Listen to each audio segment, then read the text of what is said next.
அழைக்கின்றோம். கம்பெனியில் தேர்ந்தெடுத்து எங்களுக்கு அருந்த கொடுங்கள் என்று அன்போடு வேண்டி விரும்பி கேட்டுக் கொள்கிறோம். தும்பியே வருக, உங்கள் தொடர் சொற்பொழிவை தருக.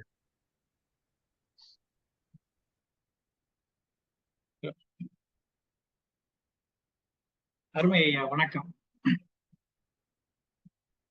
அவையின்கண் அமர்ந்திருக்கக்கூடிய அனைத்து ஆண்டோர் பெருமக்களையும் மிகுந்த பணிவன்போடு வணங்கி மகிழ்கிறேன்.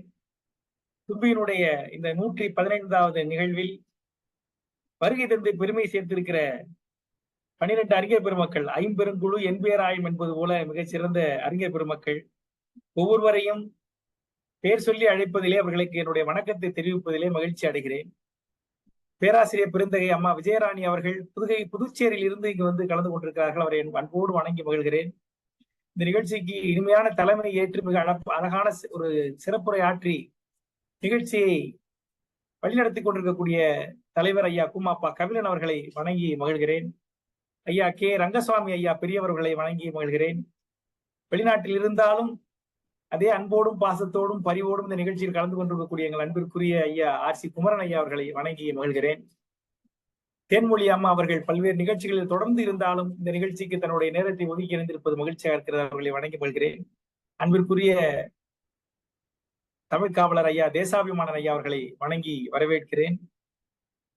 இந்த கவிதை களஞ்சியம் என்கிற ஒரு அருமையான தலைப்பில் முத்தமிழ் கடலில் மூழ்கி முத்தெடுத்து நமக்கெல்லாம் ஒரு சரமாக மணி மாலையாக கோர்த்து தருகிற ஒரு மிகப்பெரிய வேள்வியை செய்து கொண்டிருக்கக்கூடிய எங்கள் அன்பிற்குரிய ஐயா கவியர்வி காவு கிருஷ்ணமூர்த்தி அவர்களை அன்போடு வருக வருக என்று வணங்கி மகிழ்ந்து வரவேற்கிறேன்.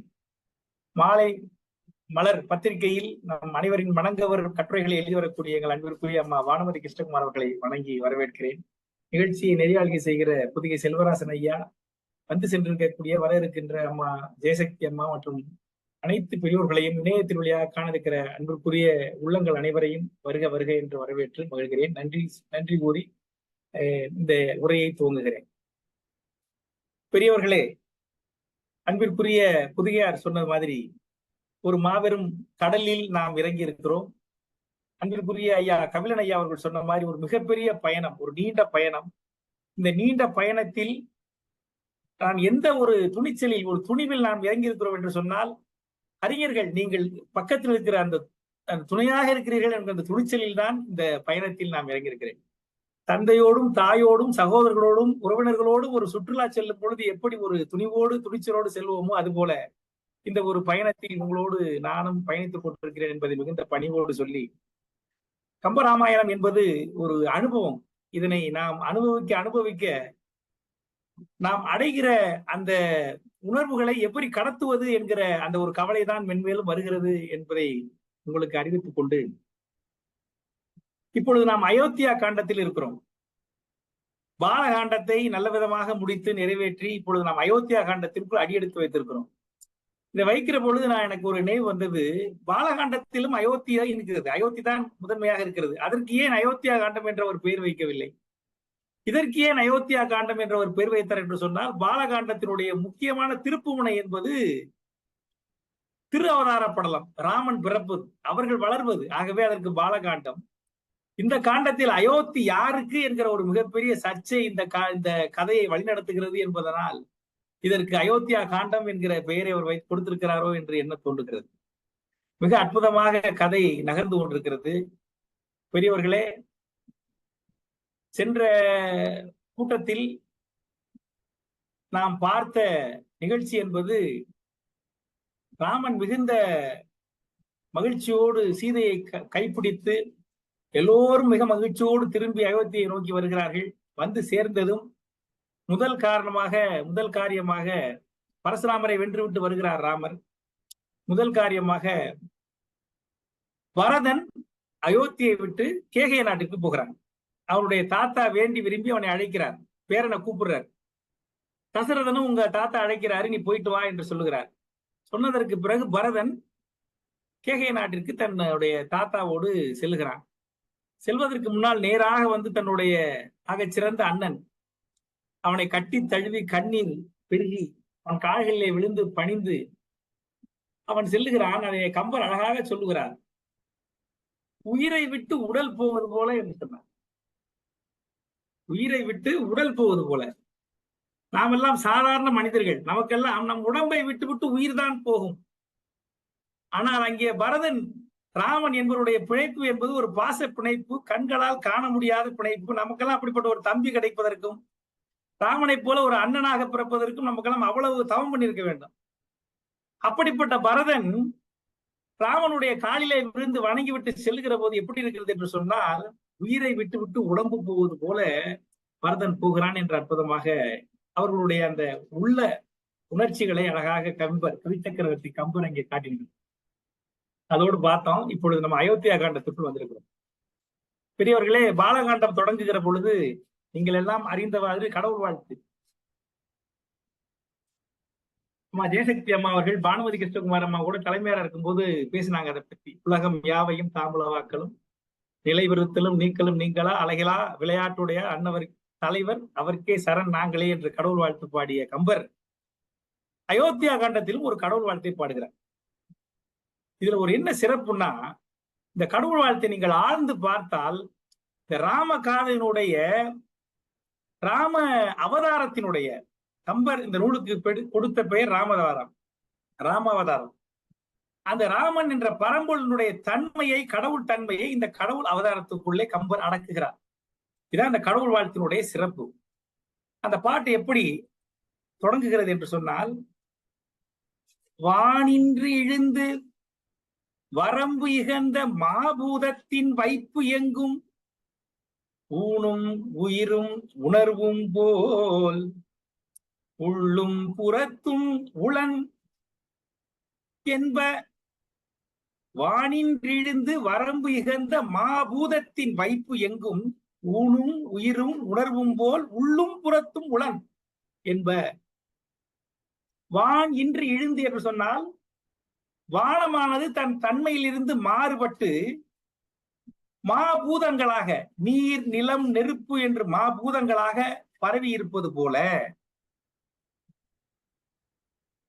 என்றால், காற்றிலிருந்து நெருப்பு தோன்றுகிறது, நெருப்பிலிருந்து நீர் தோன்றுகிறது, நெருப்புக்குள்ளிருந்து நீர் தோன்றுகிறது, நீரிலிருந்து நிலம் தோன்றுகிறது என்கிற அந்த கருத்தின்படி வானமானது தன்னுடைய தன்மையிலிருந்து மாறுபட்டு அந்த ஐம்பூதங்களாக பரவி கிடக்கிறது. அதுபோல ஊனும் உயிரும் உணர்வுமாக உள்ளும் புறத்தும் இருக்கிறான். யாரு?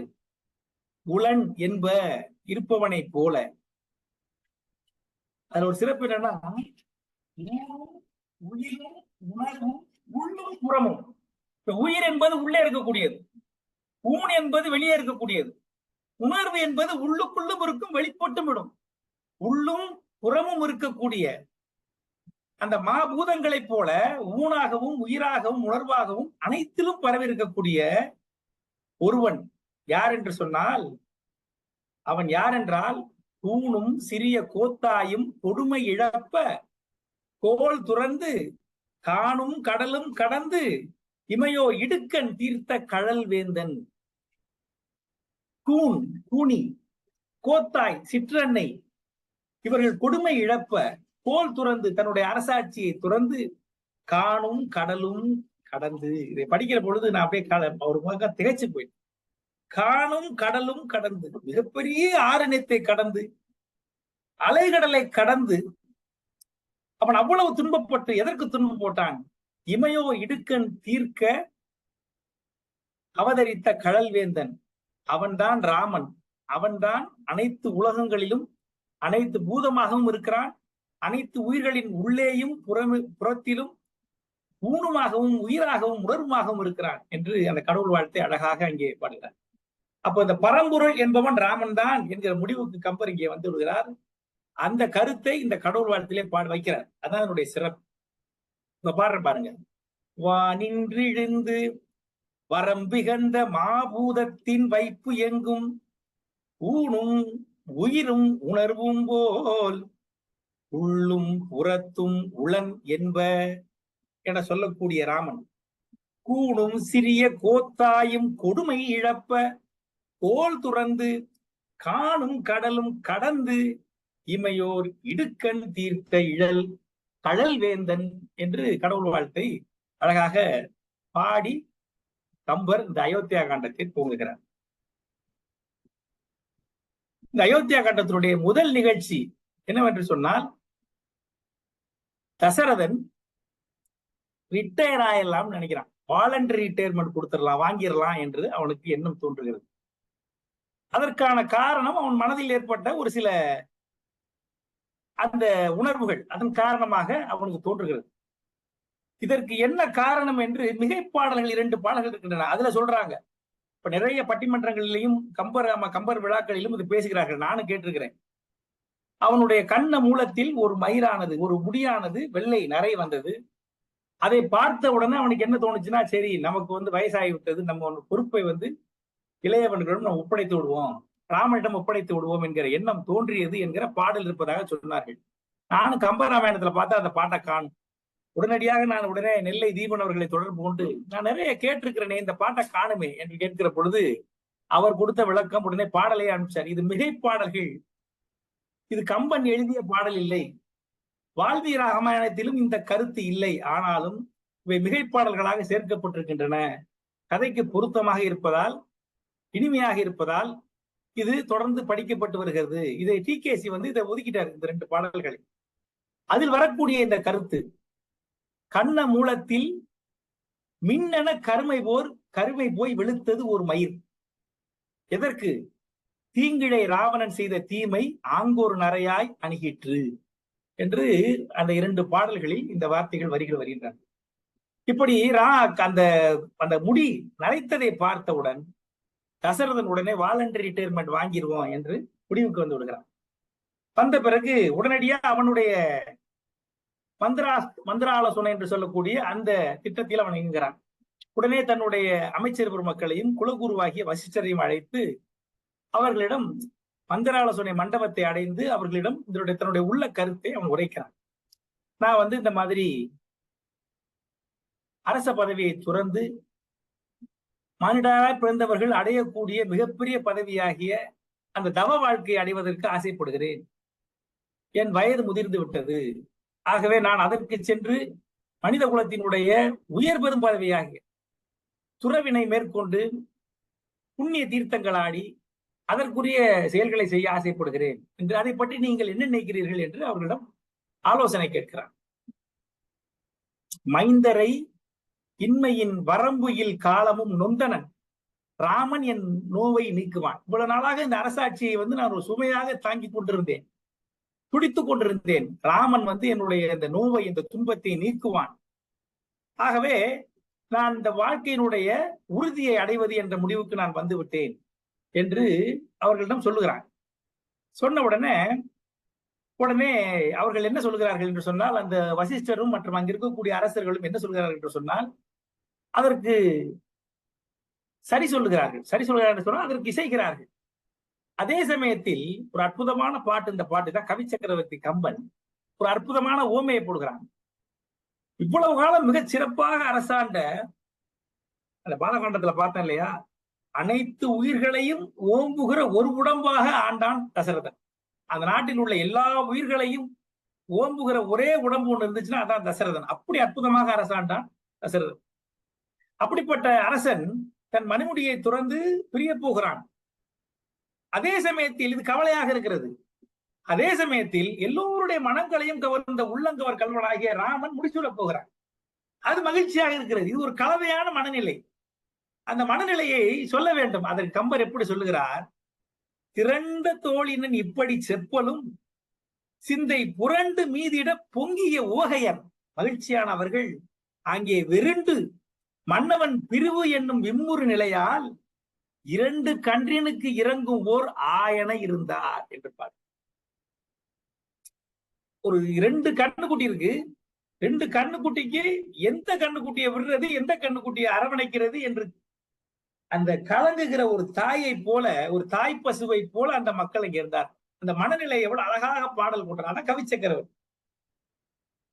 புரண்டு மீதிட பொங்கிய ஓகை, ஒரு பக்கம் ராமன் வரப்போகிறான் என்று ஓகை பொங்குகிறது.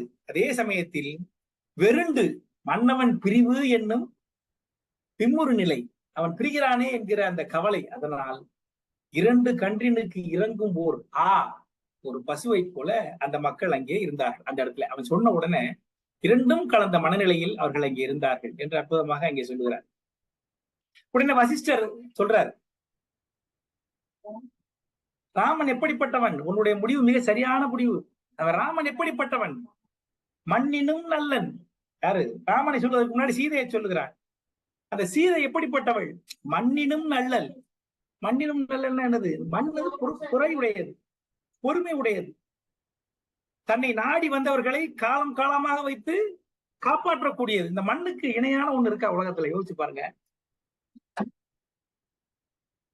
அகழ்வாரை தாங்கும் நிலம் போல தம்மை இகழ்வாரை பொறுத்தல் தெரிந்து சொல்றார். தன்னை தோண்டுகிறவர்களை பொறுத்துக் கொள்கிறது. தன்னை உழுது கீறி, தன் தோலை கீறி அதுல ஒரு விதையை போட்டா அவனுக்கு விளைவித்து கொடுக்கிறது. பெரிய ஓட்டையை போட்டு உள்ள போட்டு சொரண்டி உள்ள போய் எடுத்து அவனுக்கு தண்ணீருக்கான தாகத்தை தணிக்கிறது. நம்பி வீடு கட்டினோம்னா அவனை அப்படியே அதை அந்த வீட்டை கீழே சாய்த்து விடாமல் அவனை தாங்குகிறது. அவனுக்கு காற்றையும் நீரையும் வழியையும் காப்பாற்றி இந்த மண்ணானது தன்னை அண்டிய உயிர்களை காப்பாற்றுகிறது. ஆகவே உலகத்திலே சிறந்தது மண். அந்த மண்ணினும் நல்லல் ஜானகி சீதை. மண்ணினும் நல்லல். மலர்மகள் கலைமகள் கலைவூர் பெண்ணினும் நல்லல். மலைமகளை காட்டிலும் நல்லவள். வாணி இசைவாணி கலைமகளை காட்டிலும் நல்லவள். கலைவூர் பெண்ணில் கலையரசி ஆகிய பார்வதியை காட்டிலும் நல்லவள்.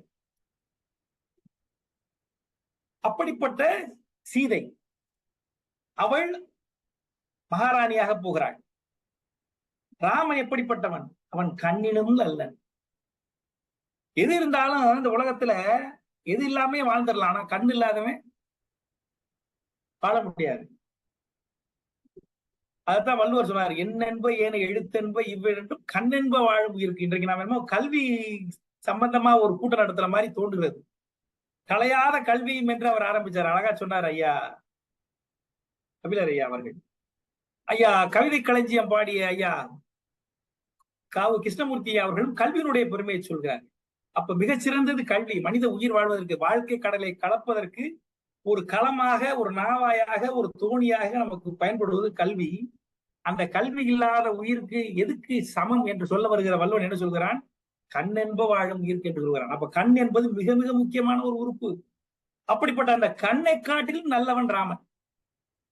கற்றவர் கல்லாதவர் உண்ணும் நீரின் உயிரினும், படிச்சவங்களுக்கும் சரி படிக்காதவங்களுக்கும் சரி, அவங்க சாப்பிடுற சாப்பாட்டை காட்டிலும் குடிக்கிற தண்ணியை காட்டிலும் அவனையே ஓப்பார், அவனையே விரும்புவார்கள். அப்படிப்பட்ட ராமன். அப்படிப்பட்ட ராமனும் இப்படிப்பட்ட சீதையும் ஒரு ராஜாவாகவும் ராணியாகவும் மன்னனாகவும் அரசியாகவும் மகுடம் சூட்டுவதை யார் தடுக்க போகிறார்கள் என்று வசிஷ்டர் சொல்லுகிறார். உடனே சோமந்திரன் என்கிற சொல்லக்கூடிய அவன் அவர் அந்த அமைச்சரும் தன்னுடைய பங்குக்கு புகழ்ந்து சொல்லுகிறார், இது ஒரு நல்ல முடிவு தான், நீங்க ராமனை கூட்டி கொண்டு வந்து அவருக்கு மகடாபிஷேகம் செய்யுங்க என்று சொல்லுகிறார். சொன்ன உடனே தசரதன் போய் ராமனை அழைச்சிட்டு வாங்க அப்படின்னு சொல்றாரு. சுமந்திரன் போய் ராமனை போய் உண்டு ஒரு காரியம் வருக என்று உரைத்தனன். ஒரு காரியம் செய்யணும், நீங்க வாங்க உடனே அப்படின்னு ராமனை போய் அழைத்து கொண்டு வருகிறார். அவன் அழைத்து கொண்டு வருகிற பொழுது அங்கே உள்ள நகர மக்கள் எல்லாம் அவரை பார்க்கிறார்கள். அங்கே பார்க்க அவன் மேல் பூக்களை தூவுகிறார்கள். ஒரு அற்புதமான பாட்டு, அந்த பாட்டை சொன்ன தாமதமாயிரும். ஒரு அற்புதமான ஒரு பாடலை ஏற்றிருக்கிறார். ஒரு பூ, என்னென்ன பூவெல்லாம் இங்க இருந்தது. மங்கையர் தூக்கி போட்ட மங்கையர்கள் அவர்களுடைய கூந்தலில் இருந்து சரிந்து விழுகிற பூக்கள் அங்கே கிடந்தன. அவனை பார்த்த அந்த காதல் உணர்வில் அவர்கள் மேல் இருந்த கருகி போன பூக்கள் அங்கே கிடந்தன. வானத்திலிருந்து தேவர்கள் பூமாறி சொரிந்தார்கள், அந்த பூக்கள் இருந்தன. அந்த பூ படுக்கைக்கு நடுவே ராமன் அங்கே வருகிறான். இப்படி வருகிற பொழுது தந்தையை பார்த்து பணிகிறான். தந்தையை சொல்லுகிறான், இந்த மாதிரி நான் தவம் புரிய போகிறேன், நீ இந்த அரசாட்சி ஏற்றுக்கொள்ள, இது என்னுடைய உத்தரவு என்று சொல்லுகிற போது உடனே இங்கே எல்லோரும் ராமன் அதற்கு ஒத்துக்கொள்கிறான். அவனை வணங்கி எழுகிறான்.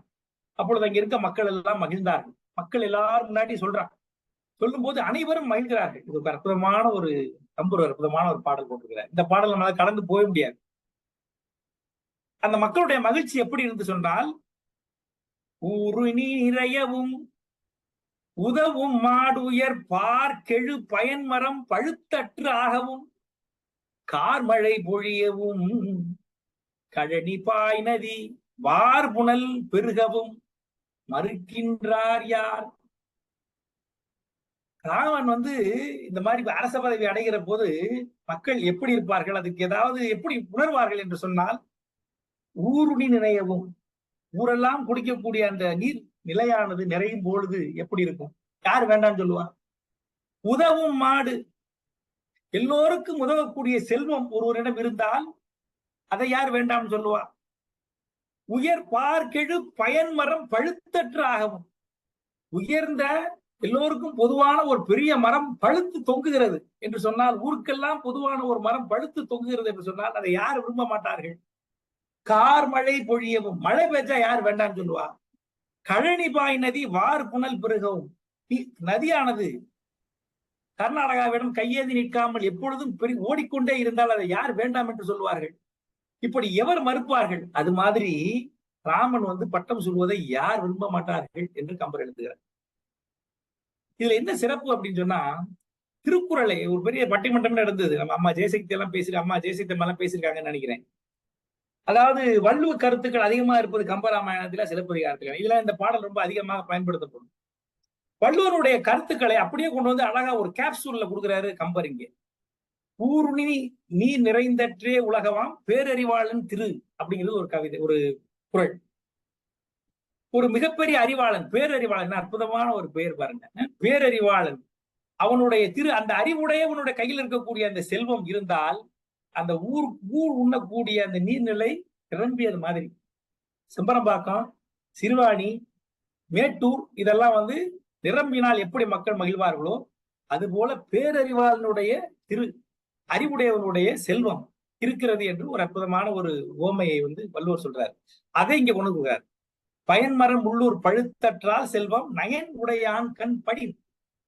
அதே வரிகளை இங்க சொல்றாரு. அந்த பயன்மரம் பழுத்து, அது போல அதே வரிகளை கொண்டு வந்து இங்கே கம்பர் காட்டுகிறார். இப்படி அனைவருக்கும் பயன்படக்கூடிய ஒரு ஒரு செயல் நிகழ்கிற பொழுது, ஒரு நிகழ்ச்சி நிகழ்கிற பொழுது, ஒரு தன்மை அங்கே மலர்கிற பொழுது எப்படி எல்லோரும் மகிழ்வார்களோ இப்படி அனைவரும் பயன்படக்கூடிய வகையில் ராமன் முடிசூடுவதை அனைவரும் ஏற்கிறார்கள் என்று அற்புதமாக அந்த இடத்திலே கம்பர் காட்டுகிறார். இதை கேள்விப்பட்ட உடனே கோசலை வந்து நிறைய பேருக்கு தானம் பண்றா, அன்னதானம் எல்லாம் பண்றாங்க, எல்லோரும் மகிழ்ச்சி இருக்கிறார்கள். இது வரைக்கும் மகிழ்ச்சி தான், இது வரைக்கும் இல்லனே இல்லை கதையில, மகிழ்ச்சி தான். பிறகு இந்த மந்திர ஆலோசனை படம் முடிஞ்ச மந்திர படலம், இப்பொழுது மந்திரை சூழ்ச்சி படலம் வருகிறது. இந்த மந்திரை சூழ்ச்சி படலம் இப்பொழுதுதான் நமக்கு இந்த கதையில் சூடு பிடிக்க ஆரம்பிக்கிறது.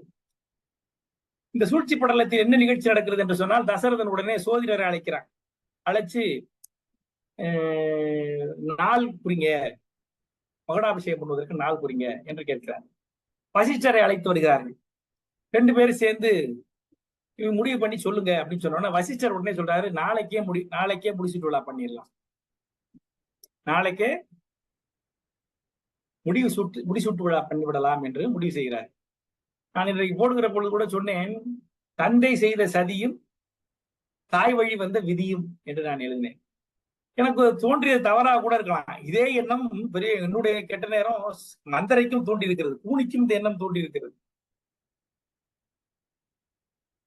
தந்தை என்ன சரி செய்தான்?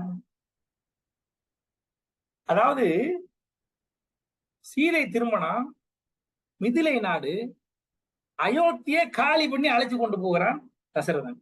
நம்ம படிச்சோம் இல்லையா, உளுந்து விட இடம் இல்லாமல் மக்கள் அணி அணியாக சாரசாராக போது அந்த படையினுடைய கொழுந்து மிதிலை அடைந்து விட்டது. தசரதன் அயோத்தியிலிருந்து எழுந்திருக்கவே இல்லை. அவ்வளவு மக்கள் போய் கொண்டிருக்கிறார்கள். அவ்வளவு மக்களை கூட்டிக் கொண்டு போய் அந்த திருமணத்துக்கு அழைத்து கொண்டு போகிற தசரதன் இந்த முடிச்சு விட்டு விழாவை ஏன் அவசர அவசரமா பண்றான்? அடுத்த நாளே முடிச்சு விட்டு விழா. முக்கியமா பரதன் இல்ல, பரதனும் சத்ருகன் 2 பேரும் இல்ல, அண்ணன் தம்பியில 2 தம்பி இல்ல, 2 பேரும் தாத்தா வீட்டுக்கு போயிட்டாங்க. வந்த வேலையா 2 பேரும் அனுப்பி விட்டுறாங்க. இது என்ன நடக்குதுன்னா, அவருடைய பரதனுடைய தாத்தா அழைக்கிறார், என் பேரனை கூட அனுப்ப கொஞ்ச நாள் இருந்துட்டு வரட்டும் அப்படின்னு. உடனே அவர் அனுப்பி வைக்கிறார். புதுசா கல்யாணமானவன் மனைவியை கூட்டிட்டு போயிட்டு வரட்டும், என் கூட வந்து இருக்கட்டும் சொல்றாரு. அவர் கூட்டு போறாங்க. ஆனாலும் தசரதன் இந்த மாதிரி ஒரு எண்ணமுடையவன், அவனை இருக்க வச்சிருந்திருக்கலாம். அப்படி இல்லைன்னா அவனை அழைச்சதுக்கு பிறகு அவனுக்கு வந்து மகுடாபிஷேகம் பண்ணியிருக்கலாம். ஆனால் அடுத்த நாளே முடிசூட்டு விழா என்று முடிவு செய்கிறார்.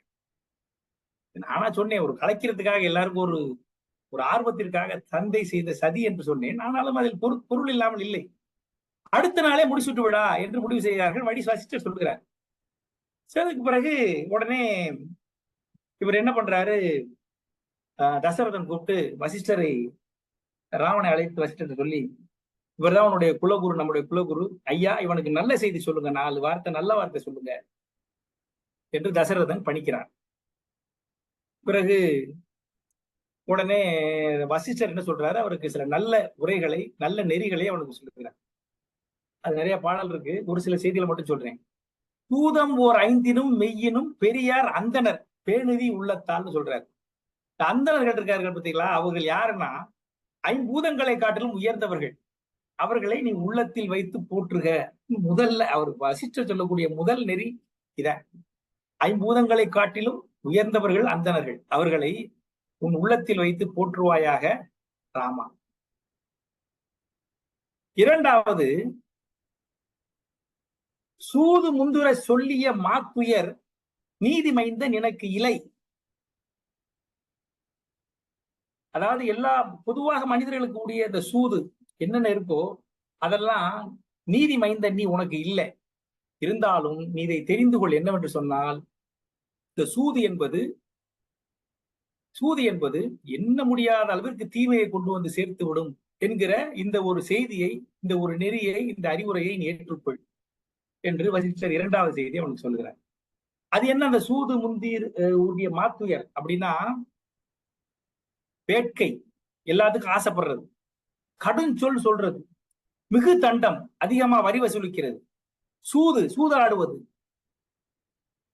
தீய வழியில் பொருளீட்டுவது, கள் குடிப்பது, காமத்தில் ஆர்வம் காட்டுவது, இதெல்லாம் சூது முந்திர சொல்லிய மாத்துயர். அந்த காலத்துல சொல்லக்கூடிய மாத்துயர், துயரளிக்கக்கூடிய செய்திகள், விஷயங்கள், அவையெல்லாம் உனக்கு இல்லை. இருந்தாலும் இதை தெரிந்து கொள், நீ அரசனாக போகிறவன், இதெல்லாம் பிரச்சனைக்குரிய செய்திகள் என்பதை, விஷயங்கள் என்பதை நீ தெரிந்து கொள்ள வேண்டும் என்று சொல்லுகிறார். அதற்கு பிறகு ஒரு அற்புதமான நீதி சொல்றாரு. இது உலக புகழ் பெற்ற பாடல், எல்லாருக்கும் இங்க இருக்க அந்நியர்கள் எல்லாருக்கும் தெரிஞ்ச பாட்டு. யாரும் பகை புழல் புல்லளன் என்ற பின் போர் ஒடுங்கும் புகழ் ஒடுங்கார். யாரோடும் நாம் பகை கொள்ள மாட்டோம் என்று சொன்னதற்கு பிறகு போர் ஒடுங்கும், போர் தான் ஒடுங்குமே தவிர புகழ் ஒடுங்காது. தன் தார் ஒடுங்கல் செல்லாது, அது தந்த பின் வேறொடும் கெடல் வேண்டல் உண்டாகுமோ என்கிற பாட்டு. யாரோடும் பகை கொள்ளவில்லை என்று சொன்னதற்கு பிறகு போர் தான் ஒடுங்குமே தவிர புகழ். அற்புதமான வரிகள். யாரோடும் பகை கொள்ளலன் என்ற பின் போர் ஒடுங்கும், ஆனால் புகழ் ஒடுங்காது. சண்டை போடாம இருந்தா இவன் கோழைன்னு யாரும் சொல்ல மாட்டாங்க. இவன் நல்ல அரசன், மக்களை துன்பப்படுத்தாதவன், போரில் மக்களை ஈடுபடுத்தி அனைவரையும் பலி கொடுக்காதவன் என்கிற நல்ல பெயர் தான். புகழ் தான் வருமே தவிர புகழ் ஒடுங்காது, போர் ஒடுங்கும். தார் ஒடுங்கல் செல்லாது, தன்னுடைய படையானது ஒடுங்காது, அது வளர்ந்து கொண்டே போகும். சண்டை போட்டா தானே செத்து போவான், பேரிழப்பு. ஆக தார் ஒடுங்கல் செல்லாது, அவனுடைய படையானது வளர்ந்து கொண்டே இருக்கும். அந்த அவனுடைய படையானது வளர்ந்து கொண்டே இருக்கும். அவன் படை வளர வளர வேறொடும் கெடல் வேண்டும் என்பது உண்டாகுமோ அப்படின்னா, அவனை பார்த்து பகைவர்கள் யாரும் படையெடுப்பார்கள், அவனுக்கு தீது செய்வார்கள் என்கிற செய்தி உண்டாகுமா? போர் செய்யாமல் இருந்தால் உனக்கு என்னெல்லாம் நன்மை? உனக்கு புகழ் வளரும், உன்னுடைய படை வளரும், உன்னுடைய பகை இயல்பாகவே அழிந்து போகும். ஏன்னா உன் படை நிறைய வளர்ந்துகிட்டே இருக்கு.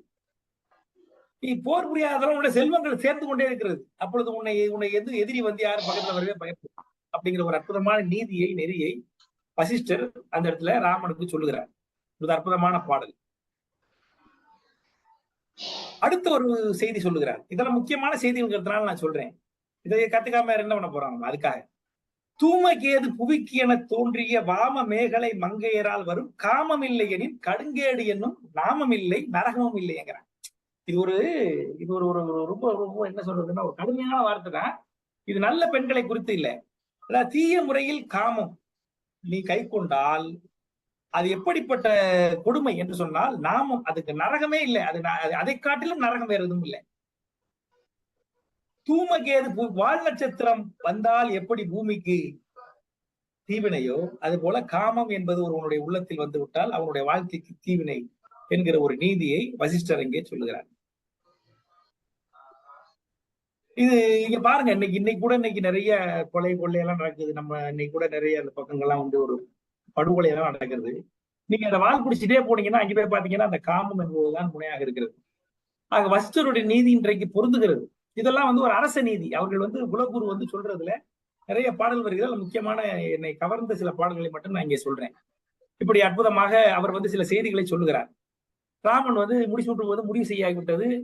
எல்லா வேலையும் நடந்துகிட்டு இருக்கு. மக்கள்லாம் ரொம்ப மகிழ்ச்சியாக ஆகிறார்கள். இதுக்கெல்லாம் நிறைய பாடல்களை செய்கிறார்கள். நகரை அழகு செய்கிறார்கள்.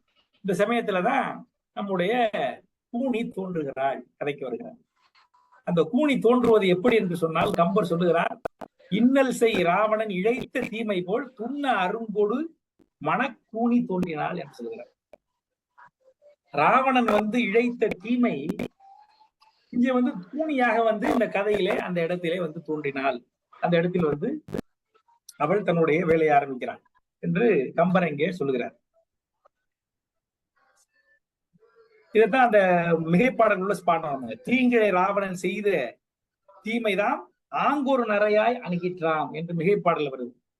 அந்த ராவணன் செய்த அந்த தீமைதான் இங்க ஒரு நரையாக வந்தது என்று முதலில் அவர்கள் சொன்னது மாதிரி இங்க வந்து இன்னல் செய் ராவணன் இழைத்த தீமைதான் துண்ண அருங்கொடுமன கூனி தோன்றினாள் என்று இங்கே கம்பர் கூனியை இங்கே அறிமுகப்படுத்தினார். அந்த கூனி எப்படி வந்தா அவர் அறிமுகப்படுத்த ஞாபகம் இருக்கு அவங்களுக்கு. இந்த பாலகாண்டத்தை பார்க்கும் போது தாடகை எப்படி வந்தாள் என்று கம்பர் அறிமுகப்படுத்துவார். அவர் ஒரு பெரிய டைரக்டருங்க அவரு.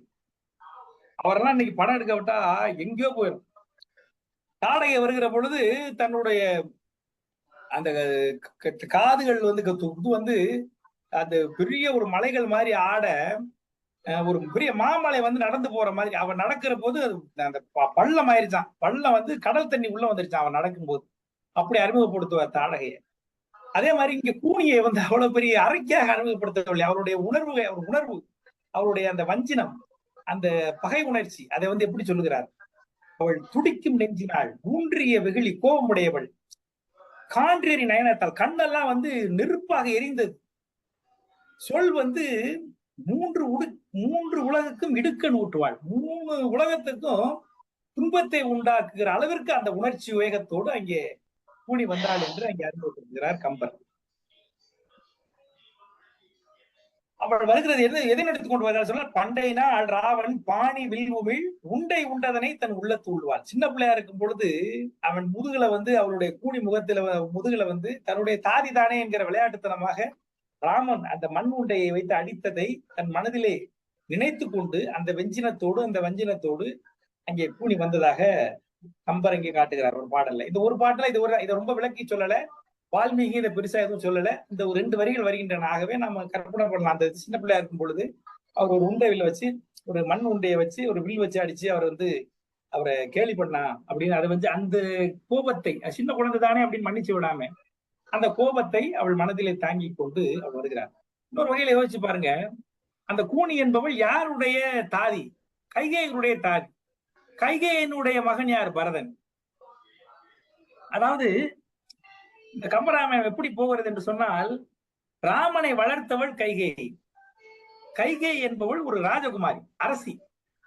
அவள் ராமனை சின்ன பிள்ளையில இருந்து கோசலையை காட்டிலும் ராமன் வந்து கைகேயி கிட்ட தான் அதிகமா இருக்கான். அவளை தான் வளர்க்கிறான். அப்ப பரதனை யார் வளர்த்தா அப்படின்னு சொன்னா, பரதனை வளர்த்தது இவதான். யாரு? மந்தரை என்று சொல்லக்கூடிய கூனி. ஆகவே இயல்பாகவே ராமனை காட்டிலும் பரதன் மேல் அவளுக்கு அந்த பற்று, அந்த அன்பானது வருகிறது. ஆகவே அது கூட ஒரு என்ன சொல்றதுன்னா, ஒரு ராமன் மேல் இருந்த வெறுப்பு என்பதை காட்டிலும் பரதன் மேல் இருந்த ஒரு பற்று, அவன் மேல் இருந்த ஒரு அக்கறை என்பது கூட நம்ம சொல்லலாம். அதாவது உளவியலா நம்ம பார்க்கிற பொழுது எதற்காக ஒரு பெண்ணு அந்த காலத்துல ஒருத்த மண் உருண்டையை வச்சு அடிச்சதுக்காக சண்டைக்கு போவா, அப்போ இவ்வளவு பிரச்சனை பண்ணுவா? யோசிச்சு பாருங்க. அதுக்காக இருந்திருக்காரு. இயல்பாகவே அவள் பரதனை வந்து தன்னுடைய உயிராக, அதுக்கான வரிகள்லாம் வருது. அந்த பாட்டு வரும் பொழுது பார்க்கலாம். ஒரு இதுல சொல்லுவா, ஏ பரதா, உனக்கு அப்பனும் இல்ல அம்மாவும் இல்ல, நீ ஏன்டா என்ன உயிரோட இருக்க, நீ செத்து போயிரு அப்படின்னு அவன் கோபத்துல பேசுவா. தாயும் உனக்கு இல்ல, தந்தையும் உனக்கு இல்ல, நீ ஒரு பிள்ளையா வந்து பொறுத்தியே, நீ என்ன பாவம் பண்ண அப்படின்னு பேசுவா. அப்படி என்று சொன்னால் நாம் உளவியலாக பார்க்கிற பொழுது ராமன் வேண்டுமானால் கைகேயிக்கு சிறந்தவனாக இருக்கலாம். ஆனால் கூனியை பொறுத்த வரைக்கும், மந்திரையை பொறுத்த வரைக்கும் பரதன் தான் அவளுக்கு முக்கியம். ஆகவேதான் இந்த செயலில் இறங்கினான் என்று கூட நாம் கற்பனை செய்து கொள்ளலாம். அந்த வகையில் இப்பொழுது கூனியானவள் இந்த கைகேயினுடைய கோயில், அவர்கள் கோயில் என்று தான் சொல்லுகிறார், அவளுடைய திருக்கோயில் என்று சொல்லக்கூடிய அவளுடைய அரண்மனை அடைந்து கூனி என்பவள் கைகேயை எழுப்புறாள். கைகேயை படுத்து தூங்கிட்டு இருக்கான். அவளை போய் தொட்டு எழுப்புறார். தீண்டலும் உணர்ந்த அத்தெய்வ கற்பினல் என்று எழுதுகிறார் கும்பர். அவ தீண்டலும் உணர்ந்த தெய்வ கற்பினல் என்ற உடனே தன்னுடைய தாதி ஒரு பெண் தொட்ட உடனே உணர்ந்துகிட்டா, இவ ஒரு பெண் தான் தொடுறான். ஏன்னா அவள் தெய்வ கற்பினல். அவளை அவளுடைய கணவனாகிய தசரதனை காட்டுவது வேறு யாரும் தொடவில்லை. அவள் தெய்வ கற்பினல்.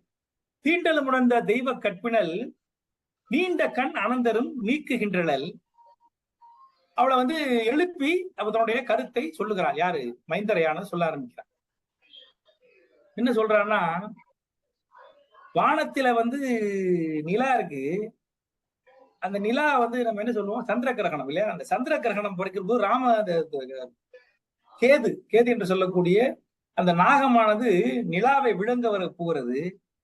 அப்படி விழுங்க வருகிற பொழுது அதை பத்தி கொஞ்சம் கூட கவலை இல்லாம, அதை பத்தி உணர்வு இல்லாமல், அறிவு இல்லாமல், எச்சரிக்கை இல்லாமல் அந்த சந்திரனானது பிரகாசித்துக் கொண்டிருக்கும். ரொம்ப ஒளிவிட்டு கொண்டே இருக்கும், அழகாக ஒளிவிட்டுக் கொண்டிருக்கும். அது போல எப்படி தன்னை விடுத்து வருகிற அந்த பாம்பினை தரப்புகிற துன்பத்தை உணராமல் ஒளிவிட்டுக் கொண்டிருக்கக்கூடிய சந்திரனை போல உனக்கு வரக்கூடிய துன்பத்தை உணராமல் இப்படி தூங்கிக்கிட்டு இருக்கியே, நீ இப்படி தூங்கலாமா என்று அவளை எழுப்புகிறாள்.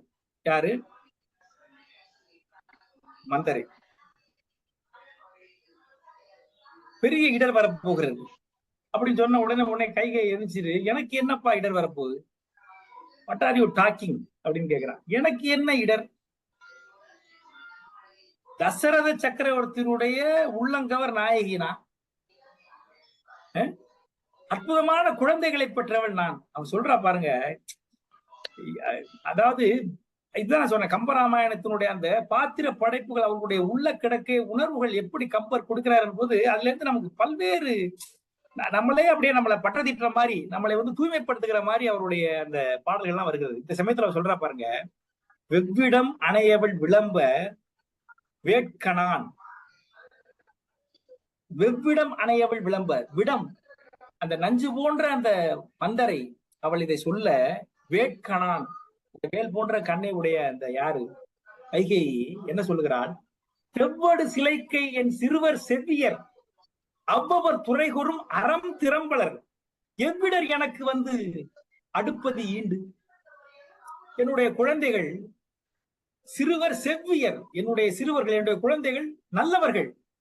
சிலைக்கை சிறுவர், சிலைக்கைனா கையில வேலேந்திய என்னுடைய குழந்தைகள் நல்ல குழந்தைகள், அறம் திறம் உடையவர்கள். அப்படி இருக்கிற பொழுது எனக்கு என்ன கஷ்டம் வரும்? ஒரு தாய்க்கும் தகப்பனுக்கும் இந்த பிள்ளைங்க நல்ல பிள்ளையா இருந்தா என்ன கஷ்டம் வரும்? அதிகபட்சம் புகழ் வரும், மகிழ்ச்சி வரும் இல்லையா, பெருமை வரும், பீடு வரும். குழந்தைகள் கெட்டு போகிற போலதான் மனுஷனுக்கு அனைத்து பிரச்சனையும் வருது. ஆகவே அவள் சொல்றா, என்னுடைய குழந்தைகள் சிலைக்கை சிறுவர் செவ்வியர், அவர்கள் இந்த வேலை பிடித்த என்னுடைய குழந்தைகள் சிறந்தவர்கள், அறத்தில் சிறந்தவர்கள், திறத்தில் சிறந்தவர்கள். எவ்விடர் எனக்கு அடுப்பது ஈண்டு. இந்த இடத்துல எனக்கு என்ன பிரச்சனை வருது, எனக்கு என்ன கஷ்டம் வந்துடும், நீ என்ன கஷ்டம் கஷ்டம் சொல்றிய அப்படின்னு அவளை பார்த்து கேட்கிறான். அடுத்த பாடல் போடுறா பாருங்க. இப்ப நான் குழந்தை 4 பேரையும் மொத்தமா சொல்லிட்டாளா? அடுத்து சொல்றா, பராவ புதல்வரை பயக்க யாவரும் உறாவரும் துயரை விட்டு உறுதி காண்பரால். இந்த உலகத்தில அரும்புதல்வரை பயக்க யாவரும் உறா அருந்துயரை விட்டு உறுதி காண்பர். நல்ல குழந்தைகளை பெற்றவர்கள் தன்னுடைய துயர்களை அத்தனையும் அறுத்து விட்டு உறுதி, வாழ்க்கையினுடைய பெருமையை உறுதியை அடைவார்கள். நல்ல குழந்தைகளை பெற்றவர்கள். விராவரும் புவிக்கு வேதமேயான ராமனை பயந்த எற்கு இடர் உண்டோ என்றார். உலகத்திற்கெல்லாம் வேதம் போன்ற ராமன், அவனை புதல்வனாக பெற்ற எனக்கு என்னடி இடர் வரும் அப்படின்னு கேட்கிறார். யாரு? கோசலைய பெற்றா. ஆனால் இவள் சொல்லுகிறார், உலகத்துக்கே வேதம் போன்ற ராமன், அவனை போய் புதல்வனாக நான் பெற்றிருக்கிறேன், எனக்கு என்ன துன்பம் வரும் என்று மந்தரையை பார்த்து கைகையை கேட்கிறார். எவ்வளவு அற்புதமான ஒரு தூய உள்ளத்தோடு அவள் இருக்கிறார். தூங்கி கொண்டிருக்கிறார். அவளை எழுப்பி மந்தரை கொஞ்சம் கொஞ்சமாக விஷத்தை ஊட்டுகிறார். உடனே கூனி, கைகைக்கு உனக்கு என்ன துன்பம் வரப்போகிறது, உன் சக்களத்தை ஆகிய கோசலைக்கு என்ன வாழ்க்கை வரப்போகிறது என்பதெல்லாம் படிப்படியாக சொல்லுகிறார். இந்த பாடல்கள்லாம் ஒரு ஒரு மிகப்பெரிய ஒரு உளவியலான பாடல்கள். எப்படி சொல்றது, தூய தேவியின் சிந்தையும் திரிந்ததுன்னு பாடுவார் பின்னாடி கம்பர். ஒரு தூய அதாவது ஒரு பால்ல தண்ணியை கலக்கலாமுங்க. பாலை கருப்பாக்க முடியுமா? வெள்ளிற பாலை கருப்பாக மாற்ற முடியுமா? மாத்தி விடுகிறாள் அங்கே மந்தரை. அது எப்படி சாத்தியம்? வெறும் தன்னுடைய வாய் வார்த்தையால் அவன் செய்கிறாரு. அதை கம்பர் எழுதுகிறார். ஒரு கைகையினுடைய அந்த தூய உள்ளத்தை, கூனியினுடைய அந்த கோபம் உள்ளம், அவ உடம்புக்குள்ள போய் அவ உணர்வுகளை வாங்கி கம்பர் இங்கே அப்படி அடுக்கடுக்காக ஒரு வக்கீலை போல, ஒரு வழக்கறிஞரை போல எடுத்து அதை காண்பிக்கிறார். அது ரொம்ப அற்புதமான ஒரு காட்சியாக வரும். அந்த வாதங்கள் வரும். அதுல நம்ம ஒண்ணு சில விஷயங்களை பார்த்து நம்ம போவோம். உடனே சொல்றா அவ கூனி, கைகைக்கு உனக்கு வீழ்ச்சி வந்தது, உன் ஊரகத்தியாகிய கோசலைக்கு வாழ்க்கை வந்தது, வீழ்ந்தது நின் நலம், திருவும் வீழ்ந்தது, வாழ்ந்தனல் கோசலை, வாழ்ந்தனல் கோசலை அவள் மதியினாள் என்று அவளுடைய அறிவால அவ வாழ்ந்துட்டா, நீ போயிட்ட அப்படின்னு சொல்றா. என்னடி சொல்ற, நீ என்ன சொல்ற, எனக்கு ஒண்ணுமே புரியலையே அப்படின்னு கேக்குறா கைகை. உடனே சொல்றா, ராமன் முடிசூட போகிறான், ராமன் முடிசூட போகிறான் என்கிற ஒரு வார்த்தையில அவ சொல்லல. என்ன சொல்கிறான் என்று சொன்னால், ஆடவர் நகையுற, ஆண்மை மாசுர, தாடகை எனும் பெயர் தையலால் பட, கோடிய வரிசிலை ராமன் கோமுடி சூடுவன் நாளை. நாளைக்கு ராமன் முடிசூட போகிறான். அவன் எப்படிப்பட்டவன் தெரியுமா? எப்படி அது நடக்க போகுது என்று சொன்னால், ஆடவர் நகையுற, ஆண்மை உடைய வீரர்கள் எல்லோரும் பார்த்து சிரிக்கிறபடி, ஆண்மை மாசுர, அந்த ஆண்மை என்று சொல்லக்கூடிய அந்த தன்மையானது மாசடையும்படி, தாடகை எனும் பெயர் தையலால், ஒரு பெண்ணை போய் கொன்னானே ராமன். யாராவது பெண்ணை கொள்வார்களா? எந்த வீரனாவது ஒரு பெண்ணை கொள்வானா? இந்த தாடகை என்னும் பெயர் தையலால் பட, கோடிய வரிசிலை, அந்த வளைந்த வில்னா வளைந்த வில், கோடியன்னா அந்த இடத்துல அது ஒரு பஞ்சப்புகழ் செடி. கோடியன்னா அது கொடிய வில், அது தன்னுடைய தன்மையிலிருந்து மாறுபட்ட வில். வில் என்பது காப்பதற்காக ஏந்துகிற ஆயுதம். அதை கொண்டு போய் ஒரு பெண்ணை போய் அழிப்பதற்காக அவன் பண்ணினானே, அப்படிப்பட்ட ஒரு ஒரு வீரமற்ற ஒரு கோழையாகிய ராமன் நாளைக்கு போய் முடிசூட போகிறான் என்று கைகை சொல்கிறார்.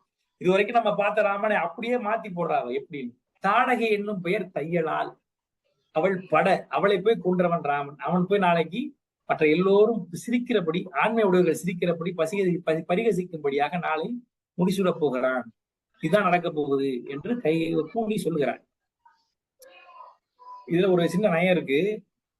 தாடகை என்னும் தையல், அதாவது கம்பர் இப்ப என்னன்னா கூனியா மாதிரி தான் சொல்றாரு. இருந்தாலும் அவர் மனசு கேட்கல. ராமனை தப்பா சொல்ல முடியுமா? அதனால அவர் என்ன பண்றாரு, அதுல ஒரு சின்ன ஒரு வேலை செய்யறாரு. தாடகை எனும் பெயர் தையல் பட அப்படின்னு சொல்லலாம். தாடகை என்னும் பெயர் தையல், பெண் பட அப்படின்னு சொன்னா பொருத்தமா இருக்கும். ஆனா என்ன பண்றாரு, தாடகை எனும் பெயர் தையலால் பட அப்படின்னு சொல்றாரு. அப்படின்னா தாடகை என்னும் பெயர் கொண்ட தையல் கூட்டல் ஆள், தையல் பெண்ணை போன்ற ஒரு ஆண், அவள் தையல் தான், ஆனால் அவன் ஆளை போன்றவள், ஒரு ஆளை போன்றவள், ஆணை போன்றவள் என்று நமக்கு அவர் மனசு அவரே தேத்திக்கிற மாதிரி ஒரு அற்புதமான ஒரு சொல் விளையாட்டை, ஜாலத்தை இந்த பாடலில் கம்பர் காட்டுகிறார். அதே சமயத்தில் மந்திரனுடைய அந்த உணர்ச்சியையும், அந்த பகை உணர்ச்சியையும் அவளுடைய பாயிண்ட் ஆஃப் வியூ நம்ம தான் எப்படி பார்த்துக்கோம். இது வரைக்கும் தாடகைங்கிற அடக்கியை கொன்றான்னு பாக்குறோம். ஆனா இவர் என்ன சொல்றா பாருங்க, இவருடைய பாயிண்ட் ஆஃப் வியூ, ஒரு பெண்ணை போய் மற்றவர்களாம் பரிகசிக்கும்படி ஒரு பெண்ணை கொன்ற ஒரு வளைந்த வில்லை கொண்டவன் ராமன். அவன் நாளைக்கு போய் எல்லோரும் பரிகசிக்கும்படி நாளைக்கு முடிசூட போகிறான் என்று அவன் சொல்கிறான்.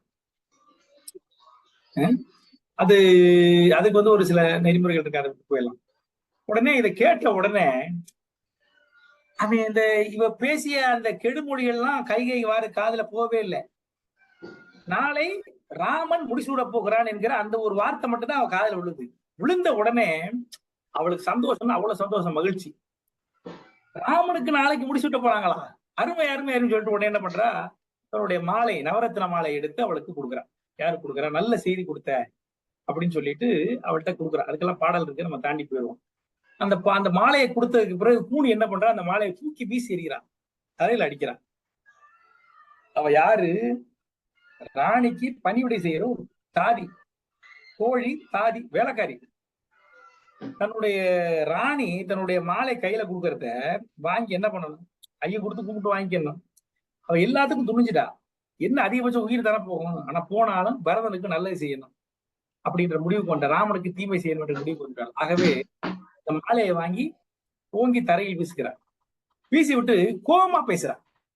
பேதை நீ, பித்தி நீ, அறிவில்லாதவள், பித்து பிடிச்சு போச்சு உனக்கு, நீ பிறந்த சேயோடும் நீ துயர்படுக, நீனும் உனக்கு பிறந்த பிள்ளையோடு நீ துயர்படுக. நான் நெடிது உன் மாற்றவள் தாதியருக்கு ஆட்செய்ய தரிக்கிலேன்.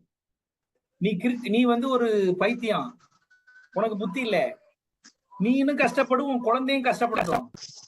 என்னால போய் இன்னொருத்தருக்கு வந்து தாதியா வேலை செய்ய முடியாது. உனக்கு தாதியா நான் வேலை செஞ்சேன், உனக்கு வேலை செஞ்ச தாதி நான் போய் இன்னொருத்தருக்கு போய் தாதியா வேலை செய்ய முடியாது. நிவந்த வாய் சீதையும் கரிய செம்பலும் நிவந்த ஆசனத்து இனிது இருப்ப நின் மகன் அவந்தனாய் வெறுநிலத்து இருக்கலான போது உவந்த வாரியன் இதற்கு உறுதியாது. சிவந்த வாய் சீதை அவள் கரிய செம்மல், ரெண்டு பேரும் அரியாசனத்துல உட்கார்ந்து இருப்பாங்க. உன் பையன் வெறும் நிலத்துல சும்மா தரையில உட்கார்ந்து இருப்பான். அதை பார்த்துக்கிட்டு நீ சந்தோஷமா இருப்பியா? இது என்ன இது என்ன உறுதி, இது என்ன அது நிலைமை, இது என்ன ஒரு உன்னுடைய மைண்ட் செட் அப்படின்னு கேட்கிறான். நீ வேணா நீ வந்து அவனுக்கு போயிரு, ஆனா வந்து நான் இன்னொருத்தருக்கு வேலை செய்ய மாட்டேன் என்று அவள் சொல்லுகிறார். இந்த பரதனும் இளவலும் பதியும் நீங்கி போய் விரதமா செய்ய இவங்க வந்து என்ன ஆகும்னா, இனிமே ராமனும் லட்சுமணனும் ஆட்சியை பிடிச்சிருவாங்க. ஆட்சியை பிடிச்சதுக்கு அப்புறம் இவங்க ரெண்டு பேர் பரதனும் சத்ருகுனும் என்ன பண்ணும்னா, விரதம் நீங்கி போய் விரத மாதவம் செய்ய விடுதல் என்று அவங்கள காட்டுக்கு போய் விரதம் பண்ண விடுறது நல்லது. ஏன்னா அதற்கு பிறகு எப்படின்னா அரசாட்சியில வந்து பொதுவா நடக்கிற செய்திகள் இது. அந்த அரசாட்சியில வந்து ஒருத்தன் வந்துட்டான்னா அடுத்தவனை வந்து ஒண்ணு பட்டம் தட்டி வைப்பான், இல்லாட்டி அவனை கொலை பண்ணிடுவான் இல்லையா? இவர்கள் வந்து உயிரை விட்டு உடல் போவது போல் போகிறான் பரதன், அது அவளுக்கு தெரியல. இவன் என்ன சொல்றான்னா, அவங்க பட்டத்துக்கு வந்திருக்கு, ராமனும் லட்சுமணனும் பட்டத்துக்கு வந்ததுக்கு பிறகு, ராமன் பட்டமேற்ற பிறகு லட்சுமணன் அவனோட இருப்பான். இவர்கள் பரதனும் சத்ருகனும் காட்டுக்கு போயிடுவதுதான் நடக்கும், அவங்களுக்கு போவிடுறதுதான் நல்லது. இப்படி எல்லாம் சொல்லுகிறாள். இப்படி அதாவது இவருடைய மகனுக்கெல்லாம் என்னென்ன பிரச்சனை வரும் அப்படின்னு வரிசையாக சொல்லிக் கொடுறேன். அப்பதான் அவன் நினைச்சு கத்ரா, தந்தையும் கொடியன் தாயும் தீயடால் எந்தை பரதன் என் செய்வாய் அப்படின்னு கேட்கிறான். உங்க அப்பாவும் சரியில்லை, உங்க அம்மாவும் சரியில்லை, பரதனே நான் பெற்ற வளர்த்த குழந்தைய நீ என்னடா பண்ண போற என்று கைகை அவங்க கூணி அவர் பாட்டில் அவர் சொல்றார். அடுத்து சொல்லுகிறாள், அரசரில் பிறந்து அரசரியில் வளர்ந்து அரசரியில் புகுந்து பேரரசியான நீ கரை செய்யற்கு அருந்துயர் கடலில் வீழ்கிறாய். அரச குடும்பத்துல பிறந்தவ, அரச குடும்பத்தில் வளர்ந்தவள், அரச குடும்பத்தில் புகுந்தவள், ஒரு பேரரசி நீ. இப்ப என்னன்னா அதெல்லாம் மறந்துட்டு ஒரு துயர் கடல்ல போய் விழ போற, நான் எவ்வளவோ தடுக்க கேட்க சொல்றேன், நீ அதை கேட்டு தொலைய மாட்டேற என்று ரொம்ப உணர்ச்சி வசப்பட்டு வீராசமாய் அனைத்து துணிஞ்சு அவள் பேசுகிறாள். கொஞ்சம் கொஞ்சமா கல்லை கரைப்பது போல கரைக்கிறாள். பரதனுக்கு என்ன பிரச்சனை? ஏன் பரதனுக்கு முடிச்சு விடக்கூடாது? ராமனுக்கு மட்டும் ஏன் முடிச்சு விட்டணும்? அவனுக்கு கல்வி இல்லையா, இளமை இல்லையா, ஆற்றல் இல்லையா, இல்லை வினை செய்வதற்கான அவனுக்கு உரிமை இல்லையா, அழகு இல்லையா, வீரம் இல்லையா, இந்த குணங்கள்லாம் எதுவுமே இல்லையா அவனுக்கு? அவனுக்கு ஏன் நீங்க கொடுக்க கூட? அதுக்கு ஒரு பாட்டு போட்டிருக்க, கல்வியும் இளமையும் கணக்கில் ஆற்றலும் வில்வினை உரிமையும் அழகும் வீரமும் எல்லையில் குணங்களும் பரதற்கு எய்திய, இத்தனையும் பரதற்கு இருக்கு, உள்ளடை உகித்த அமுதையின் போல். நீ வந்து அவனுக்கு இவ்வளவு இது இருக்கும் பொழுது ஏன் அவனுக்கு கொடுக்க கூடாது, அரசாட்சியை கொடுக்க கூடாது என்று கேட்கிறான். இவ்வளவு பேசுறான் யாரு? மந்தரை சொல்லுகிறான். இதெல்லாம் சொன்ன உடனே கைகையை சிறந்து கூறுகிறான். உன்னை கைதை கோவம் வந்துருது, நீ என்ன சொல்ற, என்ன சொல்லிட்டே இருக்கு, என்ன நீ மட்டும் அடிக்கிட்டே போறிய, என்ன பிரச்சனை உனக்கு, என்ன ப்ராப்ளம்? எனக்கு நல்லையும் அல்லை நீ, எனக்கு நீ நல்லது சொல்லல. என் மகன் பரதன் தனக்கு நல்லையும் அல்லை நீ, என் மகனுக்கும் நல்லது சொல்லல, உனக்கு நல்லதும் இல்லை. தர்மத்தை பார்த்தா உனக்கு நல்லது நீ சொல்லல, ஊழ்வினை தூண்ட மனக்கு நல்லன சொல்லினே மதியிலா மனத்தோயின்னு அவளை பறிஞ்சுக்கிறான்.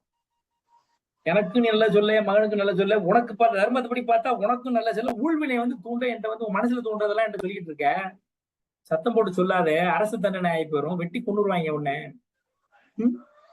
அப்படின்னு கைகையை அவளை பறித்து கடிந்து கொள்கிறார். எதை செஞ்சாலும் வாழ்க்கையில ஒரு அற்புதமான நீதி சொல்லுகிறார் அந்த இடத்துல. எதை செஞ்சாலும் வாழ்க்கையில புகழ் போயிடக்கூடாது, புகழ் கெடுக்கிற மாதிரி எந்த ஒரு செயலையும் வாழ்க்கையில் நாம் செய்யக்கூடாது என்கிற ஒரு நீதியை அந்த இடத்துல பாடல் வைக்கிறார். பிறந்து இறந்து போய் பெறுவதும் இழப்பதும் புகழ்.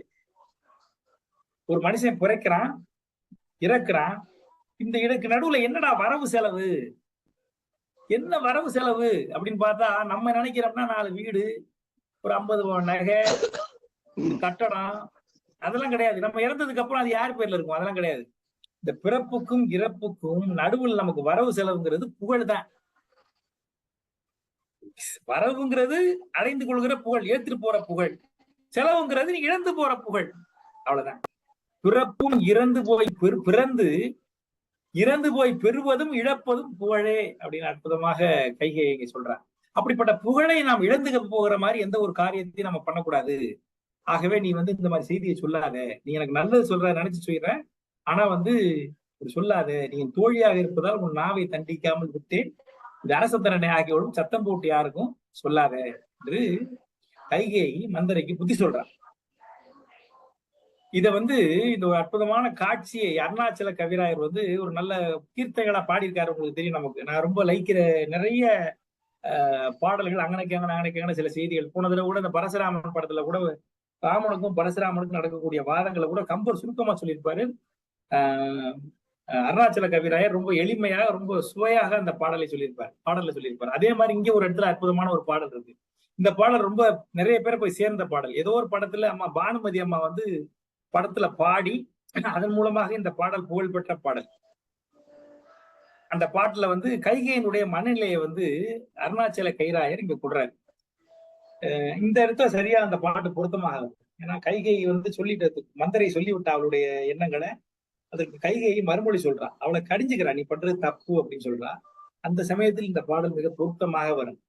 ராமனுக்கு மன்னன் முடி தரித்தாலே, ராமனுக்கு மன்னன் முடி தரித்தாலே, நன்மையுண்டொரு காலே, ராமனுக்கு மன்னன் முடி தரித்தாலே, நன்மை உண்டு ஒரு காலே, ராமனுக்கு மன்னன் முடி தரித்தாலே, பாமரமே உனக்கென்னடி பேச்சே. பாமரம் யாரு? பூனிய பார்த்து கைகை சொல்கிறார், பாமரமே உனக்கு என்னடி பேச்சே, பழம் நழுவி பாலில் விழுந்தால் போராச்சே, பழம் நழுவி பாலில் விழுந்தால் போலாச்சே, ராமனுக்கு மன்னன் முடி தரித்தாலே, நன்மை உண்டு ஒரு காலே, ராமனுக்கு மன்னன் முடி தரித்தாலே. பரசுராமன் கர்வம் தீர்த்த வண்டி. ராம எப்படிப்பட்டவன்? பரசுராமன் கர்வம் தீர்த்த வண்டி, நம்மை எல்லாம் காத்த வண்டி, பட்டம் கட்ட ஏற்ற வண்டி, 4 பேரில் மூத்த வண்டி, அவன் என் கண்மணி, பரசுராமன் கர்வம் தீர்த்த வண்டி, நம்மை எல்லாம் காத்த வண்டி. திருமணம் செய்து கொண்டு வருகிறார்கள். தசரதன் அந்த அவங்க குடும்பமே வருது, அந்த ஊரே வருது. பரசுராமனுடைய தவம் என்பது சத்திரியர்களை வேற இருப்பது, மன்னர்களை அழித்தொழிப்பது. அந்த இடத்துல பரசுராமன் விட்டிருந்தா தசரதன் இந்த 4 குழந்தைகள் எல்லோரையும் அழுத்தல் இருப்பான். அந்த சமயத்தில் ராமன் தான் அவனுடைய கர்வத்தை அடக்கி அவனை ஒழித்து அவனை திருப்பி அனுப்புறான், தவசை அனுப்புறான். அதைத்தான் சொல்றாங்க, பரசுராமன் கர்வம் தீர்த்த வண்டி, நம்மை எல்லாம் காத்த வண்டி, பட்டம் கட்ட ஏத்த வண்டி, 4 பேரில் மூத்த வண்டி, அவன் என் கண்மணி, ராமனுக்கு மன்னன் முடி தரித்தாலே, நன்மையுண்டோ ஒரு காலே,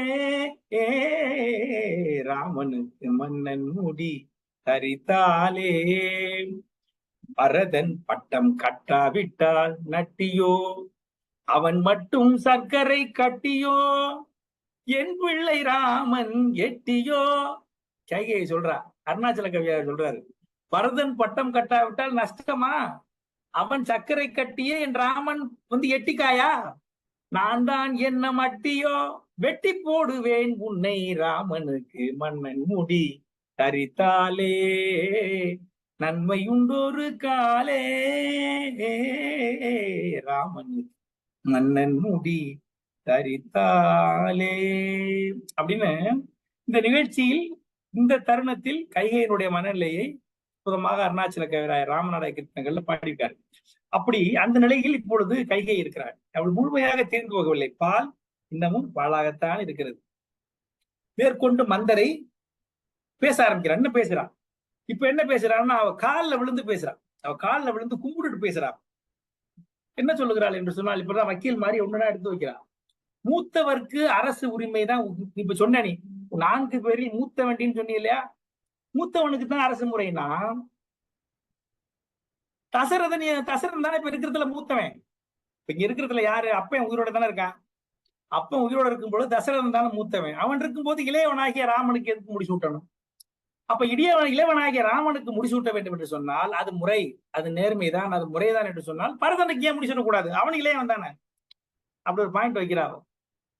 மூத்தவனுக்குத்தான், வயதில் மூத்தவனுக்குத்தான் அரசு உரிமை என்று சொன்னால், இன்றைக்கு தசரதன் உயிரோடு தான் இருக்கிறான். அவன் தான் வயதில் மூத்தவன், அவனுக்கு தான் அரசனாக இருக்கணும். அவன் அரசனாக இருக்கிற பொழுதே, அவன் உயிரோடு இருக்கிற பொழுதே ராமனுக்கு கட்டுகிற பொழுது இளையவனுக்கு கட்டுகிறார்கள். அப்படி இளையவனுக்கு கட்டுவது முறை என்று சொன்னால் பரதனுக்கு கட்டினானே அவன் இளையவன் தானே என்று ஒரு பெரிய கேள்வி கேட்கிறா மந்தரை. அவ்வளவு அற்புதமாக ஒரு கேள்வியை கேட்கிறா. அடுத்து என்ன சொல்லுகிறா? தூண்டும் இன்னலும் வறுமையும் தொடர்தர துயரால் ஈண்டு வந்து உன்னை இறந்தவர்க்கு இருநிதி அவளை வேண்டி ஈதியோ என்று கேட்கிறார். யாராவது இந்த வறுமையோடு வந்து உன்னிடம் வந்து கேட்டா, காசு கேட்டா, நீ புகழ்னு சொல்றியே, உன்னிடம் வறுமையோடு யாரிடம் வந்து பணம் என்று கேட்டால் உன்கிட்ட பணம் இருந்து எப்படி கொடுப்ப? உன் மகன் ராஜனா இருந்தா தானே, ஒரு ராஜாவா இருந்தா தான் உன்கிட்ட கருவூலம் கையில இருக்கும். நீ உன் பணத்தை எடுத்து கொடுக்க முடியும், உனக்கு புகழ் வரும். ராமன் அரசனாகிவிட்டால் மற்றவங்க யாராவது உன்கிட்ட வந்து பணம் என்று கேட்டால், வறுமையோடு கேட்டால், அவருக்கு கொடுப்பதற்கு யார்? கோசலையிட்ட போய் காசு வாங்கி நிற்பியா? இல்ல சீதையிட்ட போய் காசு கேட்பியா என்று கேட்கிறார். அப்போ கைகையினுடைய வார்த்தையை கொண்டே அவளை மடக்குகிறாள். நீ மூத்தவன் சொன்னியே, ஏன் அப்ப வந்து பரதனுக்கு கொடுக்க கூடாது? புகழ் வரும்னு சொன்னியே, கேட்டவருக்கு கொடுக்கலன்னா அது எங்கே உனக்கு புகழ்? அப்ப கொடுக்கணும்னா உன்கிட்ட பணம் இருக்கணுமே. அந்த பணம், நீ உன் பையன் வந்து தலைவனா இல்லைன்னா, இப்போ உன்னுடைய கணவர் அரசாக இருக்கிறார், உன்னிடம் பணம் இருக்கிறது. நாளை உன் குழந்தை அரசனாக இல்லை என்று சொன்னால் அந்த பணத்திற்கு நீ கோசலையிடமும் சீதையிடம் தான் போய் கேட்க வேண்டும். கேட்பியா? எங்கனம் வாழ்தி என்று கேட்கிறார். அதற்கு பிறகு ஒரு பாயிண்ட் போடுறான். என்ன சொல்றான்னா, காதல் உன் பெருங்கணவனை அஞ்சி அக்கனிவாய் சீதை தந்தை உன் தாதையை திருகிலன். உன்னுடைய கணவன் அரசன் என்பதனால் அவனுக்கு பயந்து சீதையினுடைய தந்தை மிதிலை நகரத்துக்கு சேர்ந்த சரகன் கேகய நாட்டாகிய தலைவனாகிய உன் தந்தையை இன்னும் சண்டை போடாமல் இருக்கிறான், பகை கொள்ளாமல் இருக்கிறான், அவனோடு போர் புரியாமல் இருக்கிறான். எதற்காக என்று சொன்னால் தசரதனுக்கு அஞ்சி. நாளை ராமன் முடிசூட்டி விட்டால் சீதையினுடைய தந்தை என்ன செய்வான்னா, ரொம்ப தைரியமா போய் உன்னுடைய தந்தையை போய் பகை கொள்வான், அவனோடு போர் போடுவான்.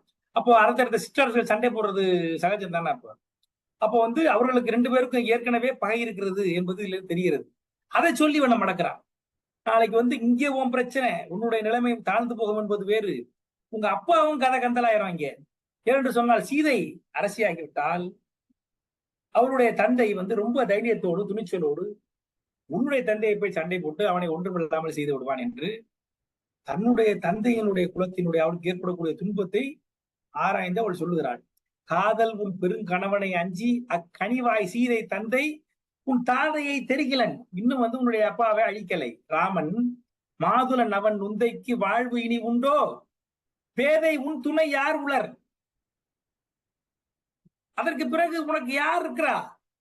பழிபட பிறந்தார், நீ வந்து உனக்கு பழி வரப்போகுது அப்படின்னு அவளை பார்த்து அவள் சொல்லுகிறாள். புகழ் இல்லாம போகட்டும், இப்ப பழியில வரப்போகுது உனக்கு. தந்தையை வந்து கொள்வதற்கு வழி செய்து விட்டாள் இவள் என்று பழியில வரப்போகுது. எனக்கு அவ வார்த்தையை வாங்கியே அவள் அடிக்கிறான்.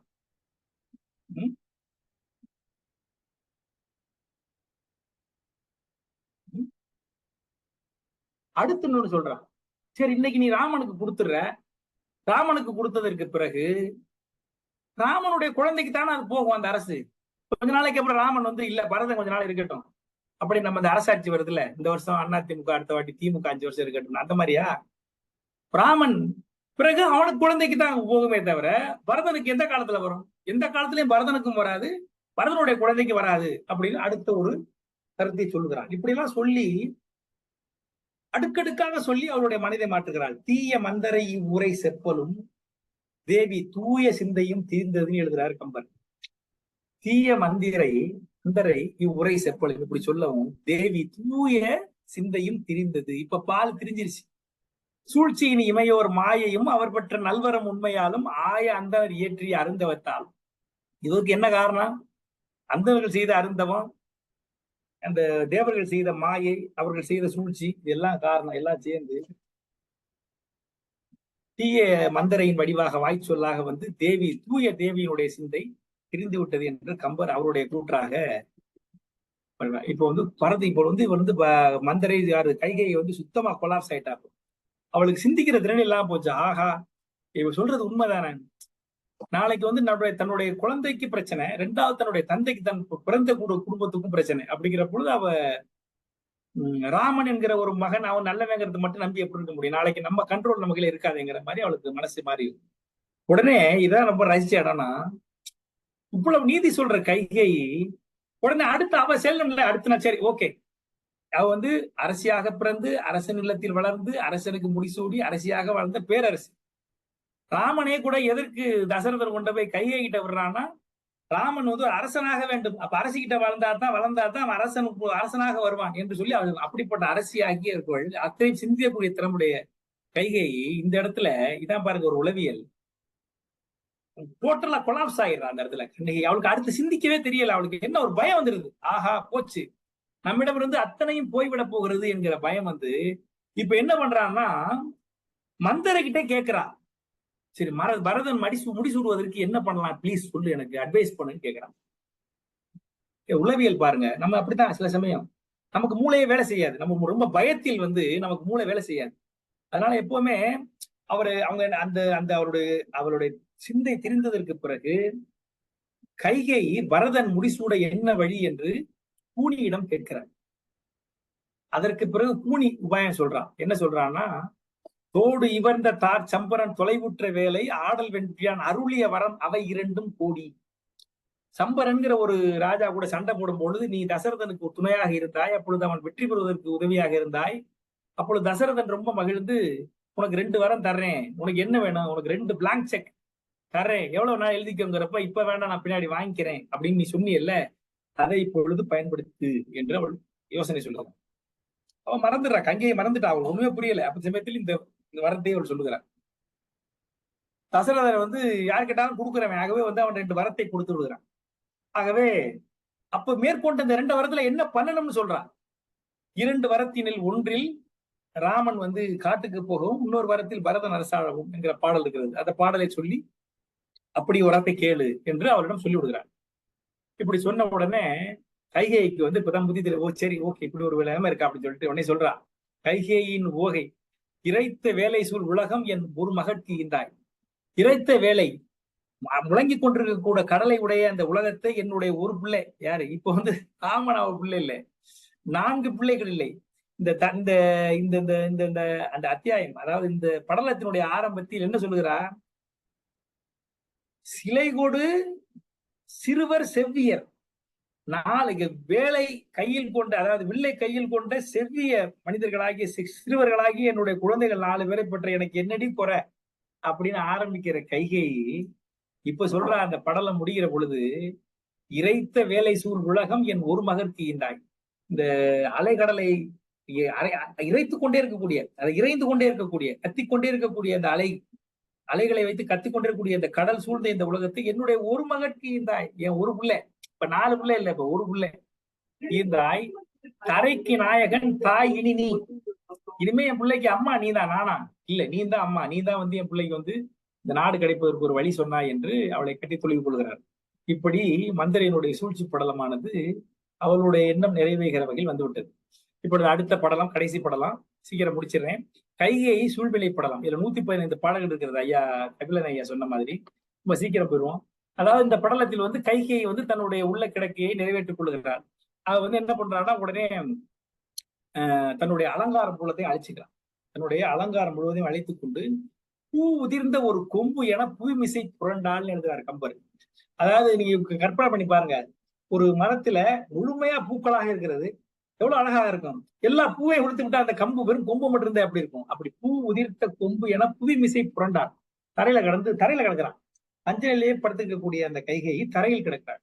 தன்னுடைய மங்கள பொருள் எல்லாத்தையும் கலைந்து விட்டு, இது கூட ஒரு அபசகனம். வாழ்க்கையில இது நம்ம ரொம்ப நிறைய பாக்குறோம். குறிப்பா கவிஞர்கள்லாம் வார்த்தைகள் வந்து அமங்கலமா வந்துடவே கூடாது, நம்ம செயல்கள் வந்து அமங்கலமா செஞ்சிடவே கூடாது, அது நடந்துடும் அப்படியே.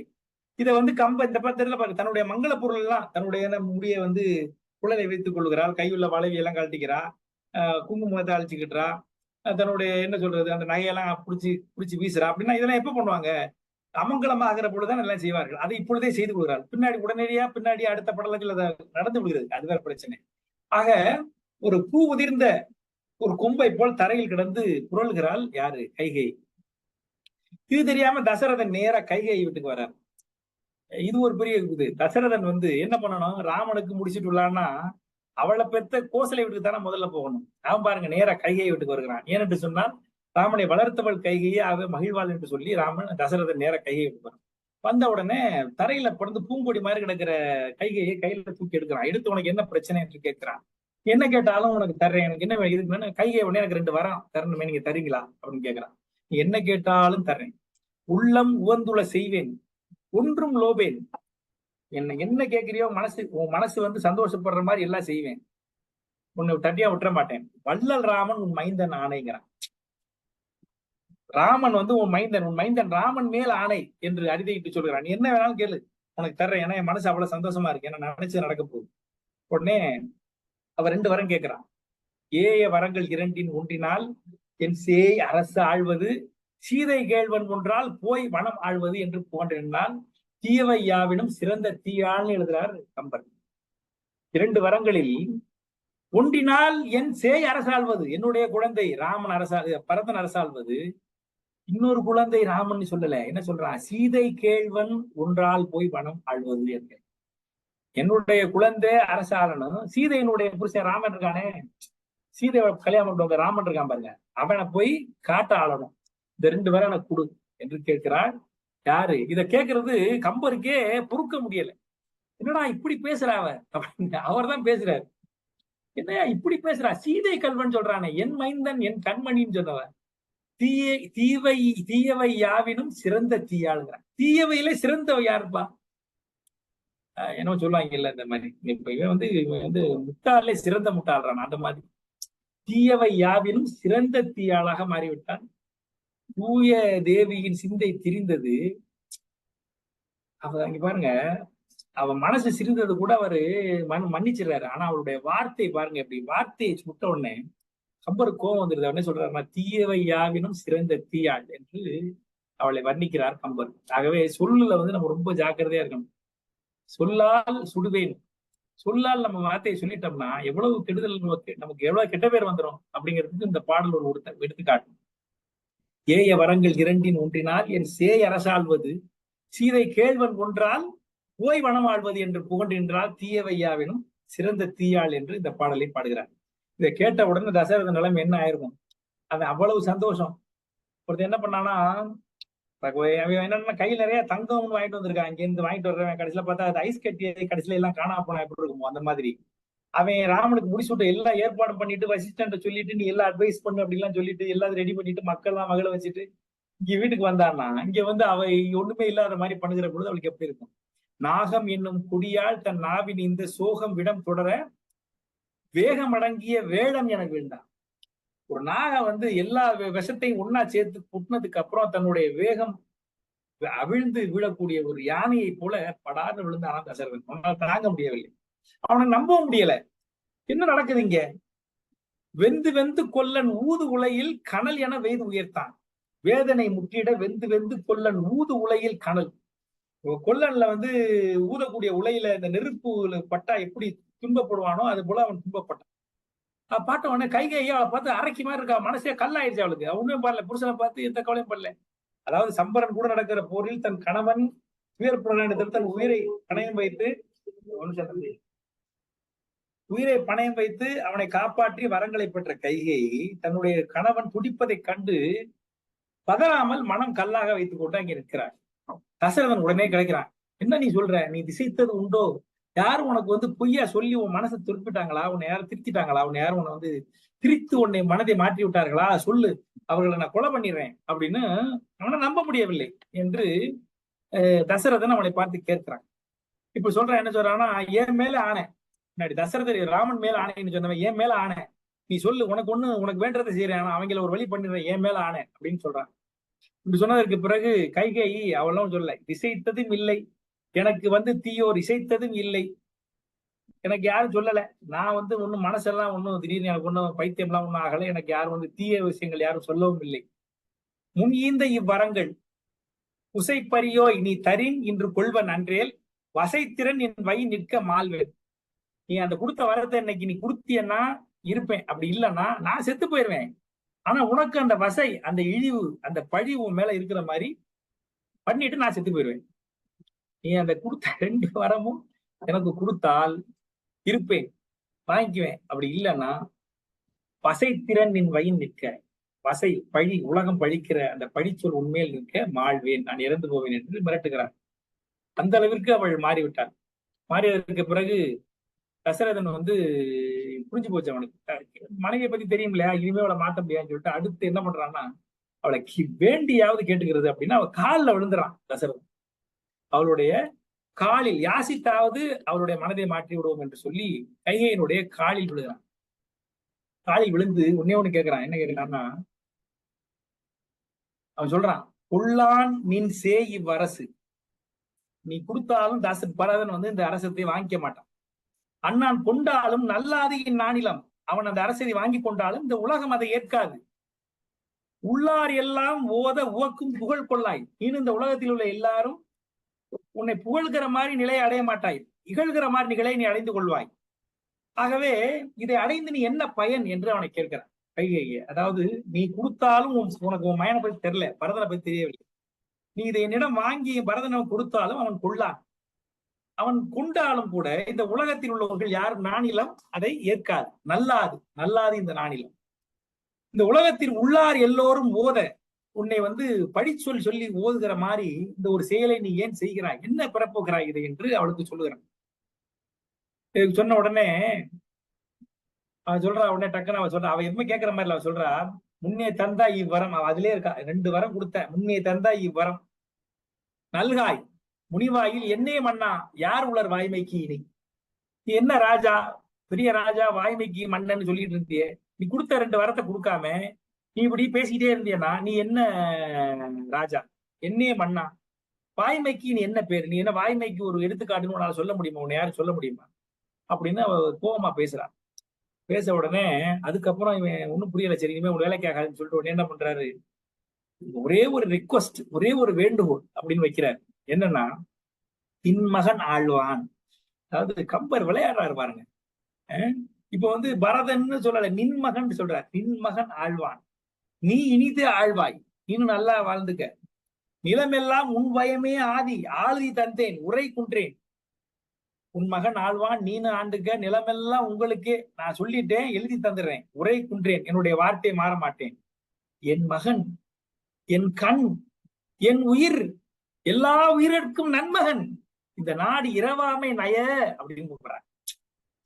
உன் மகன் ஆழ்வான், நீ இனிது ஆழ்வாய், நிலமெல்லாம் உண்மயம், ஆளுதி தந்தேன், எழுதி தந்து உரை குன்றேன், வார்த்தை மாற மாட்டேன். ஏன்னா அவன் சொல்றா, அவன் வாய்மையை பத்தி சொல்லிட்டான். வாய்மை பத்தி சொன்ன உடனே இவனுக்கு என்ன பண்றான், வார்த்தை மாறல, இப்படி நல்லா இருப்பேன், என் மகன், என் கண், என் உயிர், எல்லா உயிர்க்கும் நன்மகன் அந்த ராமன், அவன் இந்த நாடு இரவாமே நக, அந்த நாட்டை விட்டு போகாம கருணை காட்டு அப்படின்னு கேட்கறான். தசரதன் அவளை கையெடுத்து கும்பிடுகிறான். அவளை மட்டும் நாட்டை விட்டு வெளியேறாமல் நய திரும்பிடுவாய், கருணை காட்டு என்று சொல்லுகிறான். உடனே கைகேயி அதெல்லாம் முடியாது, என்னுடைய வரங்கள் வேண்டும் என்று சொல்லுகிறான். சொன்னதற்கு பிறகு தசரதன் அழைத்து போய் கீழே தன்னுடைய முயற்சியெல்லாம் போய் தூண்டு விழுகிறான். கைகேயி கவலை நீக்கப்பட்டவளாக தூங்க போகிறாள். தசரதன் துயர் கொள்ள கைகேயி துயில் கொள்கிறாள். இப்படி போகிறது. அடுத்த நாள் இது இந்த முதல் நாள் இரவு நடக்கிறது. அடுத்த நாள் விடுகிறது. மக்கள் எல்லாம் மகிழ்ச்சியாக இருக்கிறார்கள், எல்லோரும் ரொம்ப மகிழ்ச்சியாக இருக்கிறார்கள். அதற்கு ஒரு அற்புதமான உவமையெல்லாம் சொல்லுகிறார் கம்பர், நேரமாகிவிட்டது. மக்கள் எல்லாம் அரசர் கூட்டத்தை, அரசர்கள் எல்லாம் வருகிறார்கள். எல்லோரும் இந்த மந்திராலோசனை மண்டபத்தை, மன்னர் முடிசூடுகிற மண்டபத்தை எல்லோரும் சேர்ந்து வருகிறார்கள். அந்தரர்கள் வருகிறார்கள், வசிஷ்டர் வருகிறார். சுமந்திரர் போய் மன்னனை போய் அழைத்துட்டு வரணும் அப்படின்னு சொல்லிட்டு, சரி இன்னைக்கு நம்ம முடிசூட்டு விழா பண்ணணுமே அப்படின்னு போய் ராஜா அழைச்சு வரணும்னா அவருக்கு தெரியும் கைகை வீட்டுல தான் இருப்பாருன்னு சொல்லிட்டு போய் கைகை வீட்டுக்கு போகிறார். கைகை வீட்டுக்கு போனா வாசல்ல கைகை நிற்கிறார். என்று என்ன சொல்கிறார் சொன்னால், போய் ராமனை அழைச்சிட்டு வாங்க அப்படின்னு சுமந்திரத்தை சொல்லுகிறார். ஐயா வணக்கம், கேக்குதா நான் பேசுறது? முடிச்சிருக்கேன். கைகை போய் ராமனை வந்து கொண்டு வாங்க அப்படின்னு கூப்பிடுறான். சொன்னதுக்கு பிறகு சுமந்திரர் போய் அழைத்து கொண்டு வருகிறார். அவன் வருகிற பொழுது மக்கள் எல்லாம் பார்க்கிறார்கள். அந்த இடத்துல ஒரு பாடல் வைக்கிறார் கம்பர். அவன் போகிற பொழுது கைகை வீட்டுக்கு அவன் போகிறான். உடனே மக்கள் பாக்குறாங்க, இவன் ஏன் கைகை வீட்டுக்கு போறான் அப்படின்னு ஒருத்தன் கேட்கிறான். அதுக்கு ஒரு பக்கத்துல இருக்கவன் சொல்றான், தாய் கையில் வளர்ந்தலன், வளர்ந்தது தவத்தால் கேகையன் மடந்தை, வளர்த்தது தவத்தால் கேகையன் மடந்தை. ராமன் இருக்கான ஏன் கைகை வீட்டுக்கு போறான் தெரியுமா? இவன் வந்து வளர்ந்தது கோசலைகிட்ட இல்ல, பெற்றதுதான் அவ, ஆனா வளர்த்தது பூரா கேகையன் மடந்தை கைகை. ஆகவே அவளை பார்க்க இவன் செல்லுகிறாள். அவனுக்கு சந்தோஷம் கொடுப்பதற்காக, மகிழ்ச்சி காப்படுத்துவதற்காக ராமன் செல்லுகிறான் என்று ஊர்ல உள்ள மக்கள் பேசிக்கிறான். இப்ப ராமன் வந்து கைகை வீட்டுக்கு போகிறான். உடனே கைகையை வணங்கி நிற்கிறான். அப்பொழுது கைகை ஒண்ணு சொல்றான். என்ன சொல்றான்னா, உன் தந்தை உனக்கு உரைத்த சொல் ஒன்று உண்டு, அதை நான் சொல்லலாமா என்று கேட்கிறாள். நான் உனக்கு இன்னைக்கு சொல்ல வேண்டியது ஒண்ணு இருக்கு. என்னன்னா, உங்க அப்பா வந்து உன்கிட்ட சொல்லி ஒண்ணு சொல்லியிருக்காரு, அதை நான் உன்கிட்ட சொல்லலாமா என்று கேட்கிறார். கேட்டதுக்கு பிறகு உடனே ராமர் சொல்றாரு, எந்தையே ஏவ நீரே உரை செய்ய இயைவது உண்டேல் உயிர்ந்தனன் அடியேன். எங்க அப்பா ஒண்ணு சொல்லி அதை உங்கள் திருவாக்கால் நீங்க சொல்லி நான் கேட்பதற்கு அதை விட என்ன எனக்கு வேணும்? தந்தையும் தாயும் நீரே, தலை நின்றேன் பணிமின் என்றார். எனக்கு அப்பா அம்மா எல்லாம் நீங்க தானே, உங்களுக்கு பணிந்து நான் நிற்கிறேன் என்று ராமர் அதை இங்க சொல்றார். சொன்னதற்கு பிறகு இப்போது கைகை கட்டளை சொல்லுகிறார். இந்த பாடலை தெரியாதவர்கள் உலகத்தில் யாருமே இல்லை. இந்த பாடலை ஏன் தெரிந்து கொள்ள வேண்டும் என்று சொன்னால், இதே மாதிரி ஒரு வார்த்தையை வாழ்க்கையில் நம்ம யார்ட்டையும் சொல்லிடக்கூடாதுங்கிறதுக்காக இந்த பாட்டை தெரிஞ்சுக்கிறேன். ஆழிசூழ் உலகமெல்லாம் பரதனே ஆள, நீ போய் தாளிரின் சடைகள் தாங்கி தாங்க அருந்தமம் மேற்கொண்டு கூழிவன் காணம் நன்னி புண்ணிய துறைகளாடி 7 ஆண்டின் வா என்று இயம்பினன் அரசன் என்றாள். இந்த பாட்டு எல்லாரும் தெரிஞ்ச பாட்டு. இந்த பாட்டு ரொம்ப, அதாவது கவி சக்கரத்தினுடைய உச்சத்தில் உள்ள படப்பாடல், அவர் உச்சத்தில் கொண்டு போய் நிறுத்துகிற பல பாடல்களில் இது ஒரு பாடல். இதுல என்ன நயம் இருக்குன்னு மட்டும் சொல்லிட்டு முடிச்சிடறேன் நான். அதாவது ஆழிசூழ் உலகமெல்லாம் பரதனே ஆள, நீ போய் தாளிரின் சடைகள் தாங்கி தாங்க அருந்தமம் கொண்டு புலிவெங் காண நல்லி புண்ணிய துறைகளாடி. அதாவது ஒரு வரியில சொல்றா, பரதனுக்கு ஒண்ணு இல்லப்பா, பரதனுக்கு என்ன, அவன் வெறும் நாட்டை மட்டும்தான் ஆள போறான். என்ன ஆள போறான்? அவரோட எவ்வளவு பேர் கெட்டிக்காரு. ஆழிசூழ் உலகம் எல்லாம் பரதனே ஆள, அவ ஒரே ஒண்ணுதான், பரதன் வந்து நாட்டை மட்டும்தான் ஆள போறான். ஆனா நீ தாளிரின் சடைகள் தாங்கி அருந்தவம் மேற்கொண்டு ஒளிவெங் காண நன்னி புண்ணிய துறைகளாடி இவ்வளவும் பண்ணிட்டு 7 ஆண்டில் வா அப்படின்னா, 14ன்னு சொன்னா பெருசா இருக்குமா, அதனால 7 ஆண்டில் வா. இது கேட்கிறப்ப எப்படி இருக்குன்னா, பரதனுக்கு என்ன ஒரு 1.5 வரி, ஆனா இவருக்கு ஒரு 4.5 வரி கொடுத்திருக்காரு கம்பர். அப்படின்னு என்ன அர்த்தம்? பரதனை காலில் ராமன் அடைய போவது அதிகம் என்று துணிப்பதற் போல, என்று துணிக்கிறார் போல் பரதன் சொல்ற, யாரு கைகை சொல்லுகிறாள். அடுத்து என்னன்னு சொல்றா, 7 ஆண்டின் வா, 14 என்று சொன்னால் பெருசாக இருக்கும், 7 சுருக்கமாக சொல்லிவிட்டு என்று இயம்பினன் அரசன் என்றான். இயம்பினன் தந்தைன்னு சொன்னா கூட சண்டைக்கு போவாங்க. எங்க அப்பா எப்படி சொல்லலாம்? அது எங்க அப்பா என்ன, அவர் என்ன வைத்தியம் பிடிச்சிச்சு அவருக்கு? நான் மூத்தவன் இருக்கேன், எனக்கு இல்லாம. இயம்பினன் அரசன் என்றால் அரச கட்டளை, அதை நீ மீற முடியாது என்று அவன் உணர்ந்து கொள்ளுகிற மாதிரி இயம்பினன் அரசன் என்றான். அவளுடைய எவ்வளவு பெரிய ஒரு அந்த கைகையினுடைய திறமையா, கம்பருடைய திறமை. இப்படி வந்து அந்த பல்வேறு நயங்கள் தெரிகிற மாதிரி கைகையினுடைய மனத்தையும் அவனுடைய பேச்சின் நயத்தையும் இந்த இந்த இந்த பாடலானது அழகாக தெரிவிக்கிறது. அதே சமயத்தில் என்ன சொல்றான்னா, தான் பழியற்றவள், நான் சொல்லல, இயம்பினன் அரசன். யார்? உங்க அப்பா சொல்றாரு, அதுவும் அரசன் சொல்றாரு. நீ அதை மீள முடியாது என்பதற்கு அவள் மேல் பழி இல்லாதவாறு அழகாக சொல்லுகிறான். இப்பதான் கவிஞர் வந்து கம்பர் வந்து பாக்குறாரு. இப்ப கம்பர் வந்து ராமன் வருகிற பொழுது பார்க்கிறார், இந்த கைகை இந்த வார்த்தையை சொல்லுகிற பொழுது பார்க்கிறார். கம்பன் என்ன, ராமன் எப்படி ரியாக்ட் பண்றான் அப்படின்னு கம்பர் பார்க்கிறார். என்ன பாக்குறாருன்னா, செப்ப அருங்குணத்து ராமன் திருமுக செவ்வி நோக்கின் ஒப்பதே முன்பு பின்புங்கிறார். செப்ப அருங்குணத்து ராமன், ராமனுடைய குணத்தை செப்புவதற்கு அரிது, சொல்லவே முடியாது, சொல்லிக்கிட்டே இருக்கலாம். அப்படிப்பட்ட அரிய ராமன் அவன் திருமுக செவ்வி நோக்கினான். அவனுடைய முகத்து அழகை பார்த்தால் ஒப்பதே முன்பு பின்பு. இந்த பேச்சை கேட்பதற்கு முன்பும் எப்படி இருந்ததோ பின்பும் அப்படியே இருக்குது, ஒப்ப இருக்கிறது. எந்த ஒரு சேஞ்சும் இல்லை, எந்த ஒரு கவலையும் இல்லை, கலக்கமும் இல்லை, கழிப்பும் இல்லை, எதுவுமே இல்லை. செப்பாரும் குணத்திராமன் திருமுக செவ்வி நோக்கி ஒப்பதே முன்பு பின்பு. அப்பொழுது அலர்ந்த செந்தாமரையை மலரனை வென்றதம். அவ்வாசகம் உணர கேட்ட, அப்பொழுது அவளுடைய அந்த வார்த்தையை உணர கேட்ட, கேட்கிறது மட்டும் இல்ல, அதை உணர்ந்ததுக்கு பிறகு சில பேர் கேட்டு உணரலன்னா அந்த வேல்யூ இருக்காது, அந்த இம்பாக்ட் இருக்காது. ஒருத்தன் வந்து நம்மளை பார்த்து மழையா அப்படின்னு சொன்னா, மழையான்னு கேட்டு நமக்கு அதை உணர்ந்தாதான் சண்டைக்கு போவான். நம்ம கேட்டு பேசாம போனோம்னா உணரலன்னா நமக்கு அந்த இம்பாக்ட் இருக்காது. அப்ப சொல்றாரு பாருங்க, அவ்வாசகம் உணர கேட்ட அப்பொழுது அலர்ந்த செந்தாமரையை வென்றதாம். அதை கேட்ட பொழுது அப்போது அலர்ந்த செந்தாமரை, அப்போ பூத்த பூ எப்படி இருக்குமோ அவ்வளவு அப்படி தெளிவாக, அவ்வளவு என்ன சொல்றதுன்னா எந்த ஒரு மாறுபாடும் இல்லாம ஒப்ப முன்பு பின்பு, ஒப்பது முன்பு பின்பு, முன்னாடியும் பின்னாடி கேட்பதற்கு முன்பு பின்பு ஒப்ப ஒரே மாதிரி அப்பொழுது அலர்ந்த செந்தாமரையை ஒத்ததாக ராமனுடைய திருமுகம் இருந்தது. ஏனென்றால் அவன் செப்பு அருங்குணத்து அவன் நம்மால் செப்புவதற்கு அரிய குணங்களை உடைய ராமன். இப்படி அவனுடைய முகம் இருந்தது. கம்பர் இங்க இருந்து பாக்குறாரு, பார்த்துட்டு நமக்கு சொல்றாரு, ராமன் வந்து எந்த ரியாக்ஷனும் பண்ணல. தாடகையை வந்து வில்லேந்தி கொண்ட ராமன் கைகையை அப்படி ஒரு சுண்டு வரல தள்ளியிருக்கலாம். ஆனால் அவன் தாயும் நீரே தந்தையும் நீரே பணிவின் என்று சொன்னவன் தாய் இப்படிப்பட்ட ஒரு பெரிய தண்டனையை கொடுத்ததற்கு பிறகும் ஒப்பவே நின்றான் தன் முகம் முன்பும் பின்பும் என்று கம்பர் வெளியில இருந்து பார்த்து சொல்றாரு. ஏனென்றால் அவன் செப்பார் குணத்து ராமன் என்று சொல்கிறான். அப்பொழுது ராமன் சொல்றான் ஒரு பதி, என்ன சொல்றான்னா, மன்னவன் பணி அன்றாகின் நும்பணி மறுப்பனும். அப்பா அரசன் ஆணைன்னு சொன்னீங்க அம்மா, அப்ப அரசன் ஆணையா இல்ல, நீங்க சொன்னா பத்தாதா? நீங்க சொன்னா நான் மறுப்பனா? அப்பா சொல்லாம இருந்தாலும் பரவாயில்ல, நீங்க சொன்னாலும் நான் மறுக்கவா போறேன்? என் பின்னவன் பெற்ற செல்வம் அடியேன் பெற்றதல்வம். என் தம்பிக்கு கிடைச்ச செல்வம் வந்து எனக்கு கிடைச்சது இல்லையா? என் இனி உறுதி அப்பால் இப்பணி தலைமையில் கொண்டேன். நீங்க சொன்ன பணியை தலைமையில் கொண்டேன். மின் ஒளிர் காணம் இன்றே போகின்றேன், விடையும் கொண்டேன். இன்னைக்கே கிளம்பிடுறேன், உங்கள்கிட்ட விடையும் கொண்டேன், உங்கள்ட்ட விடை பெற்றுக் கொள்கிறேன். மின் ஒளிர் காணம், அந்த கானகத்தை நோக்கி நான் இன்றைக்கே செல்லுகின்றேன். அப்படி பாருங்க, முடிசூட்டு விழாவிற்காக குறிக்கப்பட்ட நாள். ராமன் அந்த நாட்டையே துறந்து கானகம் செல்வதற்கு குறிக்கப்பட்ட நாளாக மாறிவிடுகிற இந்த காட்சி இப்பொழுது அரங்கேறுகிறது. இப்படி அவன் அங்கே சொல்லிவிட்டு, அன்னவன் பணி என்றாகில் நும்பணி மறுப்பனும். நீங்க அப்பா இல்லாட்டி அரசன் சொல்லாட்டி நீங்க சொன்னா கேட்க மாட்டானா, அரசன்னு சொல்ல வேண்டியது, நீங்க ஒரு வார்த்தை கேட்க மாட்டானா என்று சொல்லிவிட்டு கிளம்புகிறான். கிளம்பி நேரா தன்னுடைய தாய் வீட்டுக்கு போகிறான் நிலைமையை சொல்வதற்கு.